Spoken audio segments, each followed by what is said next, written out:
আমি একটা মেয়ের প্রেমে পড়ি তো, এবং দীর্ঘ 2-3 বছর আমি তার সাথে রিলেশন থাকে আমার। একটা সময় মেয়েটা চলে যায়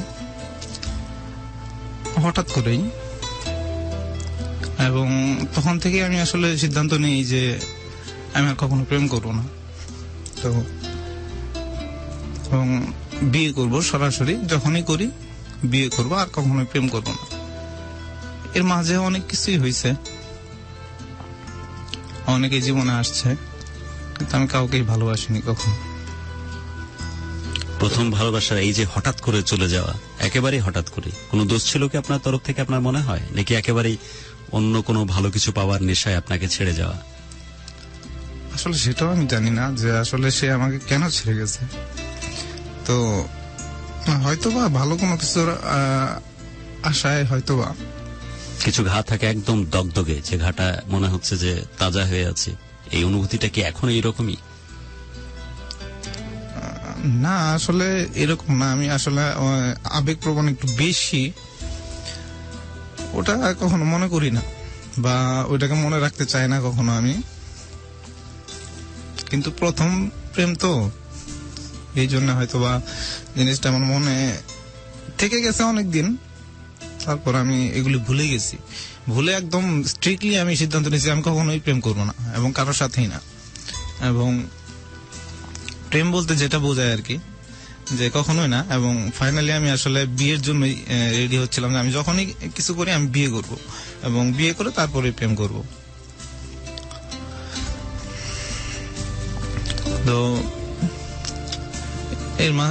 আমি, আমার হোম ডিস্ট্রিক্ট হচ্ছে শেরপুর। আমি ওখান থেকে বিএসসি কমপ্লিট করে ঢাকায় আসি, একটা প্রফেশনাল কোর্সে ভর্তি হই। তো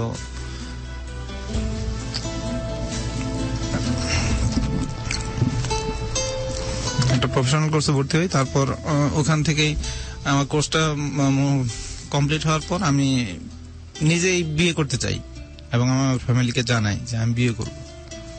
তো তারা বলছে যে আর একটু এস্টাবলিশড হও। মানে মিঠু, ফার্স্ট যে ক্র্যাশ ছিল আর কি, সেই ব্রেকআপের পরে আর কোন রকমের ছাদনা তলায় যাওয়া হয়নি? মোট কথা আমি বলতে চাচ্ছি, এই ধরনের প্রেম ভালোবাসা, এই ধরনের সম্পর্কের মধ্যে যাওয়া হয়নি? না, শুরু হয়ে যায় ভালোবাসার প্রেম, আমি একদম সরাসরি বিয়ে করব, বিয়ে করে ইচ্ছা মতো প্রেম করবো আমি আমার বউয়ের সাথে, ব্যাপারটা কি এরকম ছিল? হ্যাঁ, এরকমই সিদ্ধান্তটা এরকমই, এবং খুবই স্ট্রিক্টলি আমি সেটা করছি। কিন্তু এর মাঝখানে অনেকেই আসছে আমার লাইফে, কাউকে জায়গা দেওয়া হয়নি? না, কাউকে জায়গা আমি দেইনি, এবং দিব না, এটা তো আমার আগে থেকেই প্ল্যান, এবং আমি কখনোই দেইনি। কিন্তু আবার একা একা তো থাকা যায় না, ফাইনালি বলেই ফেললেন যে আমি বিয়ে করতে চাই। হ্যাঁ, আচ্ছা, তারপর? আমি সেটা বলছি 2009, আর 97 হচ্ছে আমার সেই ফার্স্ট লাভ। তো 2009-এ আমি আমার ফ্যামিলিকে জানাই যে আমি বিয়ে করতে চাই। তো তখন তারা আসলে এতটা এগ্রি ছিল না, বলতে চাচ্ছিল যে আরো একটু সময় নাও। তো আমি তারপরও তাদেরকে প্রেশার করতেছিলাম না আমি বিয়ে করব। তো তারপর আমার ফ্যামিলি বলে যে ঠিক আছে, তাহলে আমরা মেয়ে দেখি, এবং ওনারা মেয়ে দেখা শুরু করেন। আমার মনে নাই কবে, ওনারা অনেকগুলি মেয়ে দেখছেন, এর মধ্যে আসলে আমার ঠিক মনে পড়তেছে না কখন, মানে অনেককেই তো দেখছে।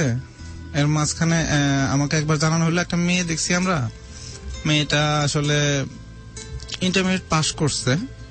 তো মেয়েটা বয়সে ছোট হয়ে যায়, কিন্তু মেয়েটা এমনি ভালোই, কথাবার্তা বলছি বা চেহারা টেহারা ভালোই লাগছে, সবকিছু ভালোই লাগছে, ফ্যামিলিও ভালো। তো মেয়েটা একটু বয়সে ছোট হয়ে যায়। আপনিও দেখেছিলেন ফার্স্ট? না, আমি দেখিনি, আমার ফ্যামিলি যে বলছে আর কি। আচ্ছা আচ্ছা, আমার ফ্যামিলি অনেকগুলি মেয়ে দেখতেছিল, এর মাঝখানে আর কি, মানে অনেকগুলি মেয়ে দেখার ভেতরেই বললো আর কি যে একটা মেয়েকে দেখছি, তো মেয়েটা সুন্দর বাট বয়সে ছোট হয়ে যায়। তো ইন্টারমিডিয়েট পাস করছে, এখন অনার্সে ভর্তি হচ্ছে, এখনো ভর্তি হয়নি, এরকম আর কি।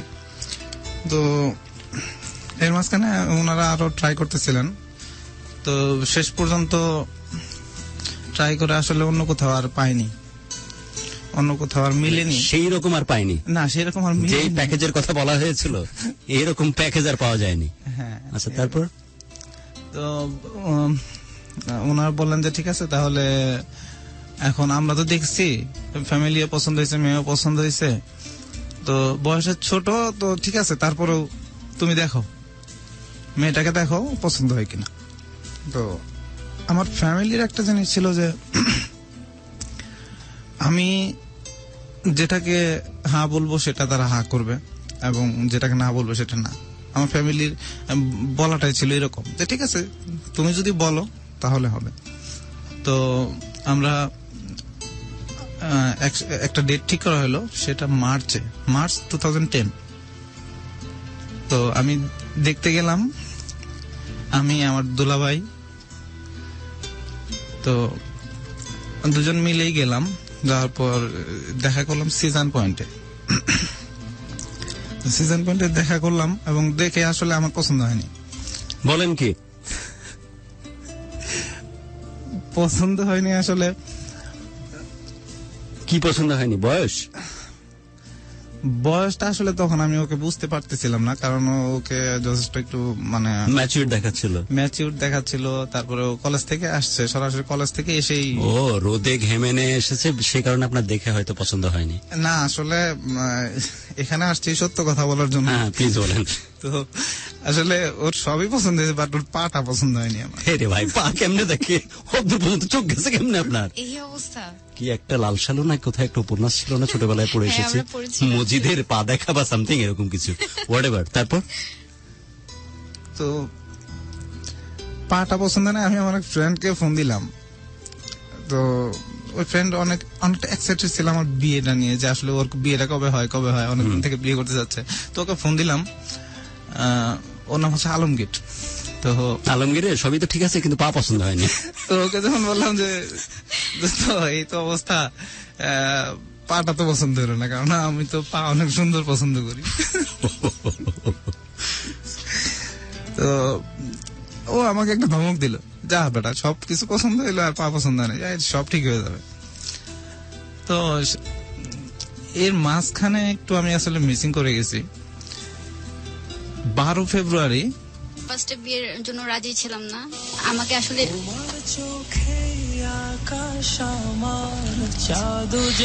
আমাকে ওখানে জোর করে নিয়ে যাওয়া হয়েছে যে আমি যাব না, সে কারণে আমি অনেক লেট করে গিয়েছি। আমার কলেজ শেষ হওয়ার পর আমি ধানমন্ডি লেকে ফ্রেন্ডের সাথে বসেছিলাম যে আমি যাবই না। আমি সেই কলেজ থেকে আমি ধানমন্ডি থেকে ফার্মগেটে হেঁটে আসছি। ওখান থেকে আমি যাব না, আমি আমার চাচার বাসায় গেছি সেই হেঁটেই। তো পথে আবার আমার চাচির সাথে দেখা, তো চাচির বাসায় চলে গেছে। তো ওখানে খাওয়া দাওয়া করলাম, তো খুব মানে খারাপ অবস্থা ছিল ঘেমে গরমের মধ্যে। তো আমার চাচি বোঝালো যে যাও, গেলে তো আর বিয়ে হয় না, যাও এখন, যেহেতু তারা আসছে, না গেলে একটা অপমান বোধ হবে। তো গেলাম, যাওয়ার পরে আমার কাছে হ্যাঁ, আমার কাছে গান থামা, একটু পরিষ্কার ভাবে শুনি, কি মনে হয়েছিল তখন দেখে? না, ওকে সত্যি কথা যে গুরু, ওকে আমার দেখে একদম ভালো লাগে না। এটা কি হচ্ছে কি আমি কিছু বুঝতে পারছি না। তাহসিন, সরি, ওই একজন গেস্ট এসেছিলেন, তাকে এরকম অনুষ্ঠান করতে গিয়ে এক পর্যায়ে উনি বলেছিলেন যে আপনি ভালোবাসার গুরু নাকি পেলেন। যাই হোক, আপনাদের মধ্যে দ্বন্দ্ব বাঁধিয়ে দেওয়া আমার উদ্দেশ্য না, বাট সঠিক কথা জানতে চাচ্ছি, কি বলছিলেন জানো? ওকে আমার একদম ভালো লাগেনি, একদমই না। একদম না, মানে অনেক বয়স্ক মনে হয়েছে। এই বয়স্ক একটা মানুষের সাথে আমি আমার মানে ব্যাকগ্রাউন্ড মিউজিকটাকে বৃথা। না, একটু পরে আবার দিবি। আচ্ছা, কিন্তু আচ্ছা। তুই যেমন কাউন্টার দিলি, উষার পক্ষ থেকে আমিও কাউন্টার দিই। মিঠুকে কোনোভাবেই খারাপ দেখা বা খারাপ বলার কোনোতম সুযোগ নাই।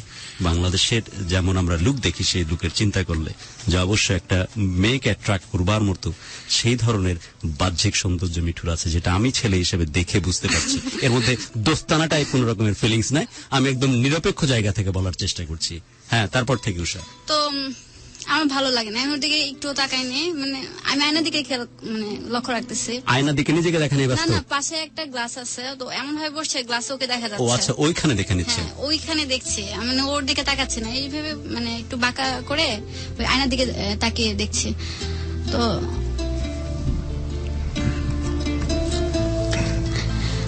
তো তখন আমরা চলে আসি। তো তখন আপনার আমার আম্মুকে বললাম, আম্মু তখন ছিল না, আম্মু মানে পাশে ছিল অন্য জায়গায়। তো আম্মুকে যখন বললাম যে আম্মু দেখো তো ছেলের মুখে মেস্তা, এইরকম বয়স্ক, তো ওকে আবার ডাকা হলো যে আসলে একটু আসো তো এখানে। আমার আব্বু ডাকলো ওকে, পরে আমার আম্মু খুব ভালো করে দেখলো যে আসলে গালে মেস্তা আছে কিনা এরকম। মানে ছেলের গালে আদম মেস্তা আছে কিনা। আর কত খুঁজিয়ে তারপর? দেখা সম্ভব। পরে আসলে আমরা যখন চলে আসি তো তখন আমার সেদিন সত্যি কথা গুলো আমার একদম ভালো লাগে নাই।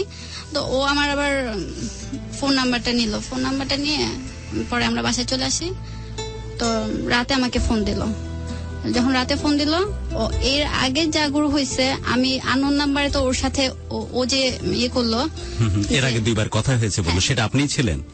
হ্যাঁ না গুরু, সেটা হচ্ছে আমি ওকে 12 ফেব্রুয়ারি আমি ওকে ফার্স্ট ফোন দেই ওর ভিজিটিং কার্ড থেকে, যে আসলে দেখি তো ছেলেটা কিরকম। যখন বিয়ের কথাবার্তা চলছিল তখন? কারণ কথাগুলো এমন ভাবে চলতেছিল যে হ্যাঁ যদি বিয়ে হয় ওর সাথে আমার হবে, আর আমাকে ওর ফ্যামিলি খুব পছন্দ করছে, মানে ওদের কোনো মেয়ে পছন্দ হয় না মানে অবশেষে মানে আমাকে খুঁজে পাইছে আর কি, এরকম ওদের ইয়ে ছিল। তো ওর ফ্যামিলিও বলছে যে ওরা যা বলবে ওর ছেলে তাই মানবে, এরকম অবস্থা। তো ফোন দিলাম, তো আমার কথা বলে একদম ভালো লাগলো না, ও কেমন উল্টা পাল্টা করে কথা বলতেছে। তো ওরে বললাম যে আপনি কি কিছু খেয়ে দিয়ে ফোন দিচ্ছেন, কথা বলতেছেন আপনি, যে এরকম করে আমার সাথে কথা বলতেছেন। তো আমি গুরু সেদিনই কান্নাকাটি, ছোট ছিলাম তো আসলে বুঝি নাই মানে যে আল্লাহ এমন একটা ছেলের সাথে বিয়ে হবে, এরকম করে কথাবার্তা বলতেছে, না জানি ভবিষ্যতে কি হয়। তো সেদিন খুব কষ্টই পাইলাম। তো ও ফোন দেয়, আমি এরপর আর ইন্টারেস্টেড না। তো মাঝে মাঝে এরকম কথা হয়, ফ্রেন্ডশিপ হলো দুজনের মধ্যে। তো বলতেছে যে ফ্রেন্ডশিপ, ও হ্যাঁ, ও যেদিন আমাকে দেখতে আসবে সেদিন আবার আমাকে ফোন দিছে, ফোন দিয়ে বলতেছে যে এরকম আমি আসলে তোমাকে আর দরকার নেই, আমি আসলে আমার যাকে বিয়ে করব তাকে দেখতে যাচ্ছে।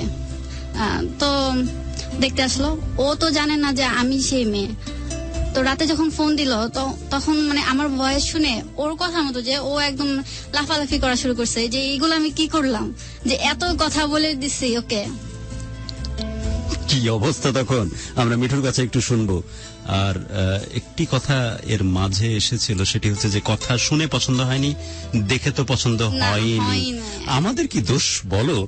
বিশেষ করে 2টা পক্ষ বলছে এখন, আমি এবং মিঠু এক পক্ষে মেঘলা আর উষা, যে ছেলেদেরকে তোমরা ভাই সবসময় কম্পারিজন করবে সালমান আর শাহরুখের সাথে, ওর মতো করে প্রেজেন্টেশন হচ্ছে কিনা, ওর মতো লুক কিনা, তাহলে তো বিপদ। মিঠু, ফাইনালি ধরা খেলেন আপনি, এবং ধরা খাওয়ার পর তখন অভিব্যক্তি কি ছিল?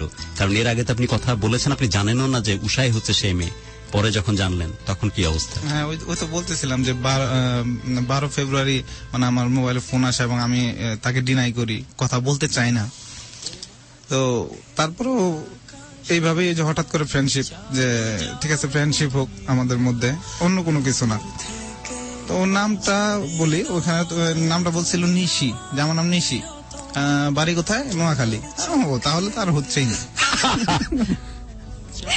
কি বলবো, কিছু বলার না, কিছু বলার নাই, কারণ এই জোনাল যে কথাগুলো বলি, this all the part of fun, কারণ কোন জায়গাকে ছোট করার উদ্দেশ্যে কোনোভাবে আমরা বলি না। হ্যাঁ, তারপর থেকে তো আমি খুবই কনফিডেন্ট ছিলাম যে না, কখনোই না, এই মেয়ের সাথে আমার কখনোই রিলেশন হবে না বা কোনো কিছু হবে না। এবং তাই অনেকদিন কথা বলি, সবসময় আমার খোঁজ খবর রাখে, কোথায় যাচ্ছি, কি করতেছি, সবসময় খোঁজ খবর রাখে। তো এইভাবেই চলছে। তারপরে যখন আমাদের ফাইনালি দেখাটা হয়, দেখা হওয়ার পরে ওই তো বললাম যে দেখা হওয়ার পরে কি হয়েছে। তো রাতে যখন আমি ফোন দেওয়ার পরে সেই কণ্ঠটা চেনার পরে আসলে আমি মানে কি করব বুঝতে পারতেছি না, যে আমি এই মেয়েটার সাথে এত কিছু শেয়ার করে ফেললাম, আমার লাইফের তো সবকিছু শেয়ার করে ফেলছি, আমার পাস্ট লাইফের সব, যত মানে আরো কুৎসিত করে আমার নিজেকে উপস্থাপন করছি ওর কাছে, যাতে ও কখনো আমার উইক না হয়, যেগুলো সত্যি না এবং মিথ্যা অনেক কিছু, অনেক কুৎসিত ভাবে নিজেকে প্রকাশ করছি আমি, যাতে কখনোই সে উইক না হইতে পারে। কারণ আমি তো শিওর যে আমি এই মেয়েটার সঙ্গে কখনোই কোনো রিলেশনে জড়াবো না। তো যাই হোক, তারপর দেখে আসলাম। আসার পর আমার দুলাভাই বলল যে তাহলে কি করব, পছন্দ হয়েছে মেয়ে? তা আমি বললাম ভাইয়া আপনি যান, আমি আপনাকে পরে ফোন দিয়ে জানাবো পছন্দ হয়েছে কিনা। তো রাতে আমি যখন ওকে ফোন দিয়ে কথা বলি, কনফার্ম হলাম যে নিশি সেই উষা। তো তারপরে নিজেকে করে নিলাম, না আসলে সমস্যা নাই, কারণ ও তো ওর বাড়িও নোয়াখালী না বা ও নিশিও না, তো সমস্যা নাই। তো দুলাভাইকে আমি রাতে জানাই দিলাম যে ঠিক আছে আপনারা আগান, আমার পছন্দ হয়েছে। আমার বাবার সাথেও কথা হয়, বাবা আমাকে বলে যে হ্যাঁ আমরা ওর ফ্যামিলি দেখছি, যেহেতু আমাদের বাড়ি একই ডিস্ট্রিক্টে, হোম ডিস্ট্রিক্টে একই জায়গায়, সো সবার সবকিছু জানাটাই স্বাভাবিক এবং জানতে পারছে। তো আমার বাবা বললো যে ঠিক আছে আমরা ওর ফ্যামিলি খবর নিচ্ছি এবং ওর ফ্যামিলি ঠিক আছে ভালো, আমরা আগাবো, কোনো সমস্যা নেই। তো এর মাঝখানে একটা জিনিস হয়, কিছুদিন মানে দেখার পরে ফাইনাল কনফার্ম করার পরে যে হ্যাঁ আমরা আসলে উষাকেই সিলেক্ট করলো। তো উষাকে সিলেক্ট করার পর 3 থেকে 4 দিন পর হঠাৎ করে মানে কি নিয়ে যে কি হলো বুঝলাম না, তো বলতেছে যে আচ্ছা এই মেয়েটাকে যদি আমরা বাদ দেই তাহলে কোনো সমস্যা আছে কিনা। তো হঠাৎ করে এই সিদ্ধান্ত কেন নিচ্ছেন? তো না, যদি কোনো অপরচুনিটি ভালো কোনো জায়গা থাকে সেখানে আমরা দেখব। তো এটা বলার আগে একটা জিনিস ছিল, সেটা হলো যে ভালো কোনোই বলতে অপরচুনিটিজ, মানে আরো বড় পরিবার, হ্যাঁ আরো বড় আরো ফ্যামিলি, অবস্থাপূর্ণ পরিবার, এইরকম এই জিনিসটাই। অবশ্য এই কথাটা বলার আগে যেটা করছি সেটা হলো এঙ্গেজমেন্টটা হয়ে গেছে, ওর সাথে এঙ্গেজমেন্টটা হয়ে যায়। আমি আমার বাবাকে আসলে একটু প্রেশার ক্রিয়েট করেই এঙ্গেজমেন্টটা করানো হয়। আমার মাকে আমি বলি একটা সময় যে উষাকে ছাড়া আমার চলবে না, আমি উষাকেই বিয়ে করব। তো এই কথা বলার পরে আসলে আমার ফ্যামিলিতে এমন একটা অবস্থান ছিল যে আমি যদি বলি উষাকে আমি বিয়ে করব, তাহলে আমার একটা মেয়েকে ভেগে নিয়ে বিয়ে করা যে কথা, এবং এই কথা বলা সেম হবে। এবং আসলে তাই হলো, যখন আমি বললাম যে আমি উষাকেই বিয়ে করব। তো তখন এই কথা বলার পর তার একদিন পর আমার বাবা আংটি সাথে নিয়ে আসে। তো ওনারা যান যে এঙ্গেজমেন্ট করে আসে। তো এঙ্গেজমেন্ট করে আসার 2 দিন পর বলে যে আসলে আমরা অন্য একটা মেয়ে দেখতে চাই। তো অন্য একটা মেয়ে দেখতে চাই, আমি বলে এখানে এঙ্গেজমেন্ট হয়ে গেছে, এখানে এরপরও আর কি কথা থাকতে পারে, এরপরে তো আর অন্য কোনো অপশন চিন্তা করা যায় না।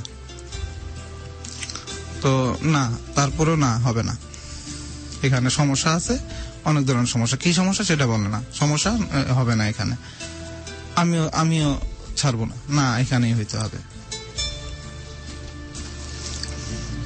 তো এই অবস্থা। তো একটা সময় ওনারা এঙ্গেজমেন্টের পরেই ওনারা আরেকটা মেয়ে আমার মা দেখতে যায়, দেখে পছন্দ হয়ে যায় এবং আমাকে বলে যে মেয়েরা পছন্দ হয়েছে, তুই দেখ। তো আমি বললাম না, আমি একে দেখবো না, এবং আমি যাকে চাইছি তাকে আমাকে বিয়ে করাইতে হবে, এটাই ফাইনাল। আব্বা যেদিন এঙ্গেজমেন্ট করে আসে সেদিন আব্বা আমাকে বলল যে আসলে জন্ম মৃত্যু বিয়ে তো একমাত্র আল্লাহ নির্ধারণ করে, সো আসলে কিছু করার নাই, এখানে যেহেতু এঙ্গেজমেন্ট হয়ে গেছে এখানেই বিয়ে হবে। অথচ 2 দিন পর উনি আর এই কথা বলেন না, উনি অন্যরকম কথাবার্তা বলা শুরু করে। তো এইভাবে চলতে থাকে। তো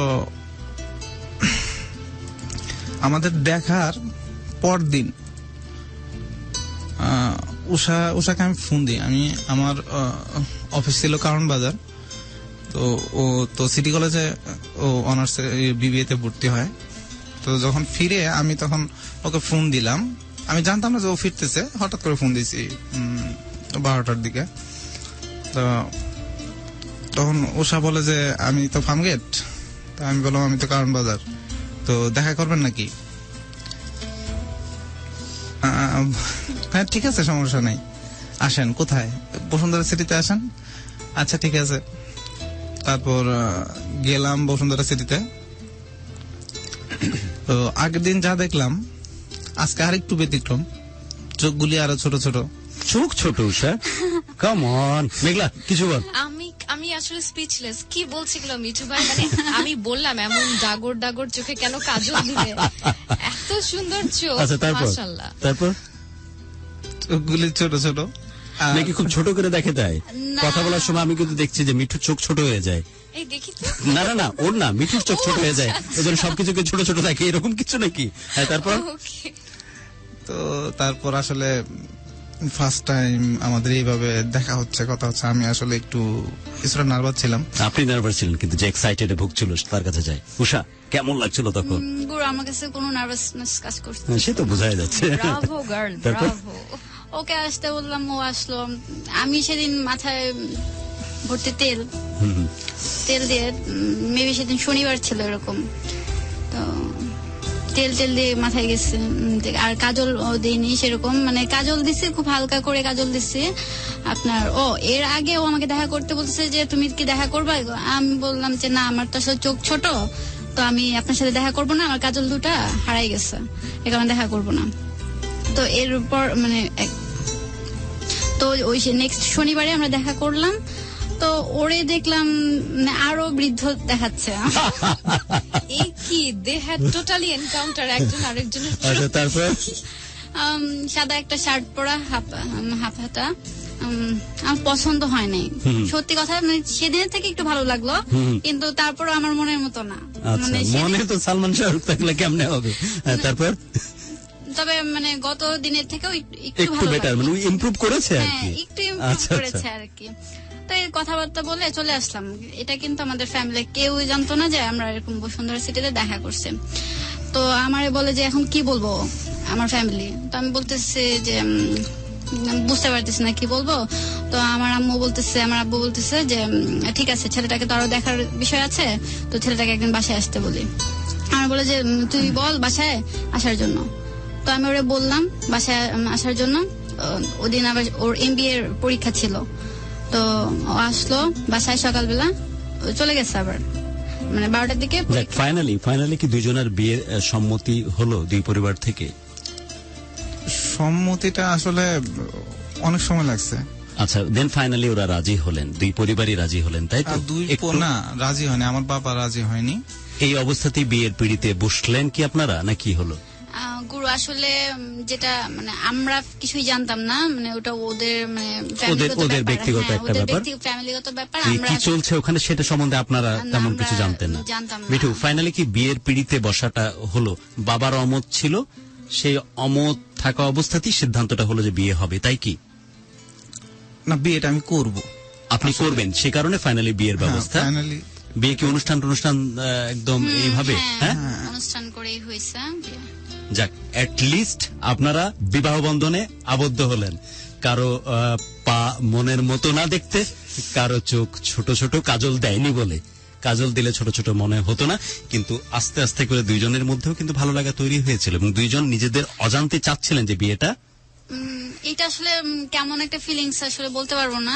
মানে কথা বলতে বলতে আসলে মানে একজনের প্রতি একজন মানে কেমন জানি মানে- সবই ভালো লাগছে তখন। হ্যাঁ, তখন সবই ভালো বয়সও লাগছে। কম কম মনে হচ্ছে না, বয়স তখন মনে হলো যে বয়সগুলো কি ভালো না। হ্যাঁ, আসলে একটু বয়স্ক ছেলেরাই মনে হয় একটু ভালো, বউদেরকে খুব আদর করে এরকম আর কি। আর পা মোটামুটি ভালো এল মনে হচ্ছে এখন দেখে, তাই তো মিঠু? দেন ফাইনালি বিয়ের আসর। This track was downloaded from FusionBD.com. আসলে গুরু ওর মানে ফার্স্ট প্রেমে যেদিন পড়লাম সেদিন মানে ব্যাপারটা হচ্ছে এরকম যে ও আমাদের বাসায় যেদিন আসলো, তো ওর পরীক্ষা শেষে আমাকে আবার ফোন দিল, তুমি একটু আসতে পারবা, একটু কথা ছিল। তো গেলাম ধানমন্ডি লেকে, ফোনে কথাবার্তা বলার পর আপনার চিকেন স্কিং একটা রেস্টুরেন্টে ওখানে গেলাম। তো আমার মানে ওর না একটু মানে কিরকম খুঁতখুঁতে টাইপসের আর কি, যে কোথাও গেলে আপনার খুব সাবান টাবান দিয়ে হাত ধুয়ে তারপর খাওয়া দাওয়া করবে। আচ্ছা। তো আমি আবার এরকম না যে ঠিক আছে আমি পাইছি খাই নিলাম। এরকম অবস্থা। তো ও তখন মানে হাত ধুইতেছিল, তো ও আমার হাতটা নিয়ে না মানে ও হাত ধোয়াই দিতেছিল এরকম।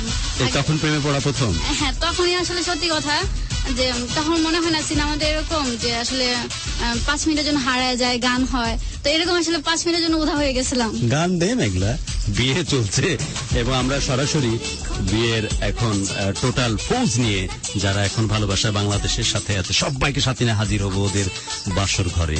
কি হচ্ছে জেনে নেব আসলে তারপর একদম একদম বাসর ঘরে সরাসরি চলে যাব।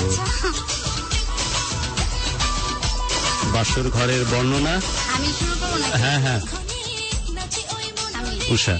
হ্যাঁ, যেটা হচ্ছে আমার খুব বউ সাজার শখ ছিল, আর আলটিমেটলি বউ সাজার জন্য আমি বিয়ে করছি। তোরা কেউ আমাকে হাসি ধার দে 2 টাকার। কি বউ সাজার জন্য আমি বিয়ে করেছি? কাম অন উষা, এটা কিছু কথা হইলো? আসলে কি তাই? আসলে গুরু তখন মানে বউ সাজবো, ঠিক আছে, যে আমাকে দেখতে অনেক সুন্দর দেখাবে, যে বউ জিনিসটা। বলে কি এটা সত্যি? হ্যাঁ, এটাই আমি বলছিলাম। গুরু মানে বিয়ে সংসার মানে অতদূর যাওয়ার কোন রকমের চিন্তা ভাবনা নাই? চিন্তা ছিল, কিন্তু এটাও ছিল যে হ্যাঁ আমি বউ সাজবো। ফাইনালি তো বউ সাজা হ্যাঁ, হচ্ছে। বউ সাজা হচ্ছে। মানে আমাকে পার্লারে আন্টি যখন সাজাচ্ছিল, তো তখন মানে উনি বলছিল যে আসলে মানে এত বউ সাজাইছি, কিন্তু এত এক্সাইটেড আমি কখনো, এত খুশি বউ কখনো দেখি নাই। আমার যখন ফাইনালি সাজটা হয়ে গেল, তখন আমার মানে বলতেছি, আন্টি আমি তো আর বউ সাজতে পারবো না। বলতে কি, কেন বউ সাজতে পারবো না? প্রতি বছরই এরকম করে সাজবো। প্রতি বছর সাজলেও তো আর এরকম করে সাজতে পারবো না আর কি বলতেছি। বাসর ঘরে যাবো আমরা। বাসর ঘরে কি হলো? ফাইনালি আপনি বসে আছেন, তাই তো? হ্যাঁ, ফাইনালি বসে আছি। হ্যাঁ। আর হচ্ছে আমাকে, মিঠু তো খুব অন্তর্মুখী ধরনের, রসকস কিছুটা কম মনে হচ্ছে। হ্যাঁ ও মানে একদম নিরামিষ, হ্যাঁ, কোনো ইয়ে নাই ওর মধ্যে। তো আমার ফ্রেন্ড একটা ফোন করলো যে তুমি কি শাড়ি চেঞ্জ করছো, এত ভারী শাড়ি পরে আসো? তো আমি বললাম না, আমি চেঞ্জ করিনি। তো আমার ফ্রেন্ড আবার ওকে ফোন দিয়ে খুব মানে বকাঝকা করতেছে, হ্যাঁ আপনি কিরকম যে এত ভারী, সেই সকাল থেকে মেয়েটা পরিশ্রম করতেছে, আপনি এরকম। আসলে তো আমি চেঞ্জ করতে যাচ্ছিলাম না, যে আমি আরো সুন্দর লাগতে থাকুক। হ্যাঁ, সুন্দর লাগতে থাকুক, আমি মেকআপ রাতে মুছবো না আর কি, এরকম একটা অবস্থা। তো বাসর রাতে যেটা হয়েছে, ওর ফ্রেন্ড আমার যে নাহিদ ভাইয়া, উনি মানে বেলি ফুলের মালা 2টা বালিশের মাঝখানে বেলি ফুলের মালা রেখেছে। ও আমার বলতেছে, তুমি মালা রাখছো কেন এখানে? মালা দিয়ে কি হবে? ঠিক আছে, কি রে ভাই। আচ্ছা, তারপর? তো ও আমার কিছুই বলে নাই। ওর মানে স্বপ্ন ছিল যে ওর বউকে বলবে চলো ঘুমাই, ঠিক আছে, ওর স্বপ্ন এটাই ছিল, চলো ঘুমাই। এটা কারো ড্রিম হতে পারে। শেষ করে দিল সবকিছু, ধ্বংস করে দিল সবকিছু। ওকে, না তা তো ফাইনালি হয়নি, যেটা হয়েছিল উষা। তারপর থেকে তারপরে তো কথাবার্তা বললাম। তারপর বিয়ের কিছুদিন অনেক মানে ধকল গেছে, তো কখন যে ঘুমাই গেলাম আসলে বলতে পারি না। তো সকালবেলা উঠলাম, উঠে আপনাকে দেখে কি বলেছিল? ও আমাকে দেখে বলতেছিল যে আসলে আমার বউ যে মানে বিয়ে সাজে এত সুন্দর লাগবে, আসলে আমি এটা কল্পনা করতে পারিনি। এই কথাটা বলছে। মিঠু, কেমন দেখাচ্ছিল উষাকে? আসলে ও এমনিতেই সুন্দর, আর ফাইনালি তারপর ও অনেক সুন্দর করে সাজছিল। আসলে সাজার জন্য বিয়ে করছিল, এটা সে এমনি বলছে। এটা আসলে অসংখ্যবার আমাকে বলছে। এগুলো না, অনেক ভেতরে থাকে অন্য জিনিস। না, এটা তো অবশ্যই। এই কথাতে আমরা যাবই না, কিন্তু ফাইনালি স্বপ্নের মধ্যে যে মেয়েটি ইতি উতি করে উকি দিত যে আমার মনের মানুষটা এরকম, আপনি একটু ইমোশনাল প্রকৃতির মানুষ, আপনার সবচেয়ে কাছের মানুষটা এরকম হবে, এবং স্বপ্নের সাথে অনেকখানি মিলে যাওয়া যে মানুষটা এখন বসে আছে আপনার এই বিছানার পরে গুটিসুটি মেরে, একবারে লাল টুকটুকে বউ মনে হয় এটা কি বলে, ওকে সাজালে ওই টাইপেরই দেখাবে, আমি ইমাজিন করছি আর কি। ফাইনালি রিয়াকশন কেমন? আসলে অনেক সুন্দর লাগতেছিল, কিন্তু আমি আসলে সাজের থেকে ও স্বাভাবিক থাকলে আমি বেশি পছন্দ। কিন্তু সেই মুহূর্তের ফিলিংস গুলো যেটা হয়তো তাকে বলা হয়নি, বাট তখন কি ধরনের ভেতরে অনুভূতি কাজ করছিল ওই রাত, ওই মুহূর্ত? ওকে আসলে কখনোই আমি ভালোবাসি তোমাকে এই ধরনের কথাবার্তা ভেতরে কি চলছিল বলা হয়নি। ভেতরে বলতে চাইছি, অনেক সময় বলতে চাইছি ওই সময়, কিন্তু আসলে বলতে আমি ওই অন্তর্মুখী টাইপের যেটা বলছেন, মানে আপনি অনেক বিচক্ষণ দেখে এইগুলি বুঝতে পারেন। কি বলতে মন চাচ্ছিল তখন? বলে ফেলুন আজ, বলেন তুমি একটু কি বলতে মন চাচ্ছিল? আপনার মতো অনেক অন্তর্মুখী মানুষ আছে যারা আপনার মতো করে এখন ভাবতেছিস ওই মুহূর্তে আমি এই কথাটা বলার দরকার, বলতে পারি না কেন, বলে ফেলুন তো আজকে। হ্যাঁ কি তখন- বলতে মন চেয়েছিল উষা? সুন্দর করে আমি বর্ণনা দিচ্ছি। উষার একটা ফোন আসলো, বন্ধু বললো যে এই কিরে এত ভারী কাপড় চোপড় পরে পরে বসে আছিস? বলছে বাদ দে তোর ভারী কাপড় চোপড়ের খাতা, আমি চিন্তা করতেছি যে আমার জীবনের সবচেয়ে সুন্দর লাগতেছে আমাকে, এই সুন্দরটা অনন্তকাল আমি ভারী ওজনের এই পোশাক বহন করতে রাজি আছি দিয়ে সুন্দর করে দারুণ একটা স্মিত হাসি। ওই উষা কিন্তু আবার জানে যে কোন লুকে তাকে আরো বেশি গ্ল্যামারাস দেখায়, সেইভাবে বসে আছে। আপনি ফাইনালি ঘরের মধ্যে গেলেন, কি মনে হয়েছিল? মানে কি ধরনের রিয়াকশন, কি বলতে মন চাচ্ছিল তখন? ওই তো একটা কথাই, আমি পাইলাম, ইহাকে পাইলাম। আর কিছু? হ্যাঁ, আর এই তো আমি ওকে ভালোবাসি, এই কথাটা আসলে বলতে অনেক ইচ্ছা করতেছিল, কিন্তু আমি যে সিম্পল 3টে ওয়ার্ডে যা আমি হ্যাঁ, তোমাকে আমি ভালোবাসি, তোমাকে ভালোবাসি, এই কথাটা আমি বলতে পারিনি। আর কি চাচ্ছিল আমার? যে কোন রকমের লজ্জার মাথাকে চুপচাপ বসে থাকে তাকে দেখি, এটাও কি মনে চেয়েছিল? হ্যাঁ, সেটা তো অনেকক্ষণ দেখছি। আড়ালে আবডালে না, একদম সরাসরি বসে থাকে আর দেখি, হ্যাঁ, সে যাই ভাবুক না কেন। না, সরাসরি দেখছি। ওর সাথে আসলে আমার ওই বিয়ের আগেই তো অনেকবার মিট হয়েছে, যার ফলে সেদিন তখনও তো চোখ ফাঁকি দিয়ে দেখার মতোই মানুষ আপনি, আমার যতটুকু মন বলে। সরাসরি দেখার মানুষ আপনি না, আড়ালে আবডাল লুকোচুরি করে দেখা, তাতে পাছে আপনি আবার নিজে ছোট না হয়ে যান, এরকম ভয়ের ভিতরে কাজ করে। এগুলোই তো তখন মন চায়নি যে সবকিছুকে পেছনে ফেলে দিয়ে আর জান ভরে পৃথিবীর সবচেয়ে সুন্দরতম দৃশ্যটাকে দেখি, মনে হয়নি? আরে ভাই, আপনাদের দুইজনের এই কল্পনাতে তো আমি এক্সাইটেড, মনে হয়নি এরকম হয়েছিল? আসলে ফিলিংসটা আসলে বলার মতো কোনো কিছু না, যে আসলে বলা যায় না ফিলিংস গুলি। দেন ফাইনালি আপনাদের বিয়ে হলো। বিয়ের পরে কতদিনের সংসার? বিয়ে হলো, বিয়ে হওয়ার পর আমার ফ্যামিলি সবাই তো আসছিলেন, আমার বাবাকেও জোর করে আনা হয়েছিল। উনি তো রাজি ছিলেনই না, তো তারপরেও আসছেন। বিয়ের অনুষ্ঠানে ছিলেন, থাকার পর ওনারা সবাই চলে গেছে। আর অনেকেই যারা ছিল, ওনারা ছিল এক রাত ছিল আর কি। পরের দিন আমার মা, দুলাভাই, বোন, আরো যারা খালাতো বোন ছিল, ভাই ছিল, সবাই পরদিন চলে যায়। তো তখন আসলে সংসার হঠাৎ করে মানে কেমন যেন একটা ফিল হইতেছিল যে আসলে মানে বিয়ে লাইফ আর বিয়ের আগের লাইফটা মানে আসলে কম্পেয়ার করে অনেক ডিফারেন্ট একটা ব্যাপার। তো কিছুটা প্রবলেমে ছিলাম, টাকা পয়সার প্রবলেমে ছিলাম। তো ওই সময় পকেটে আমার 300 টাকা ছিল, আমার মা বাবা সবাই চলে যায়, তো ওটা দিয়ে আমরা আসলে সংসার শুরু করি। তখন আমি জব করতাম, যাই হোক। তো 2 দিন পর আমার শ্বশুর বাড়ি থেকে শ্বশুর শাশুড়ি ফোন করেন যে তোমরা আসো।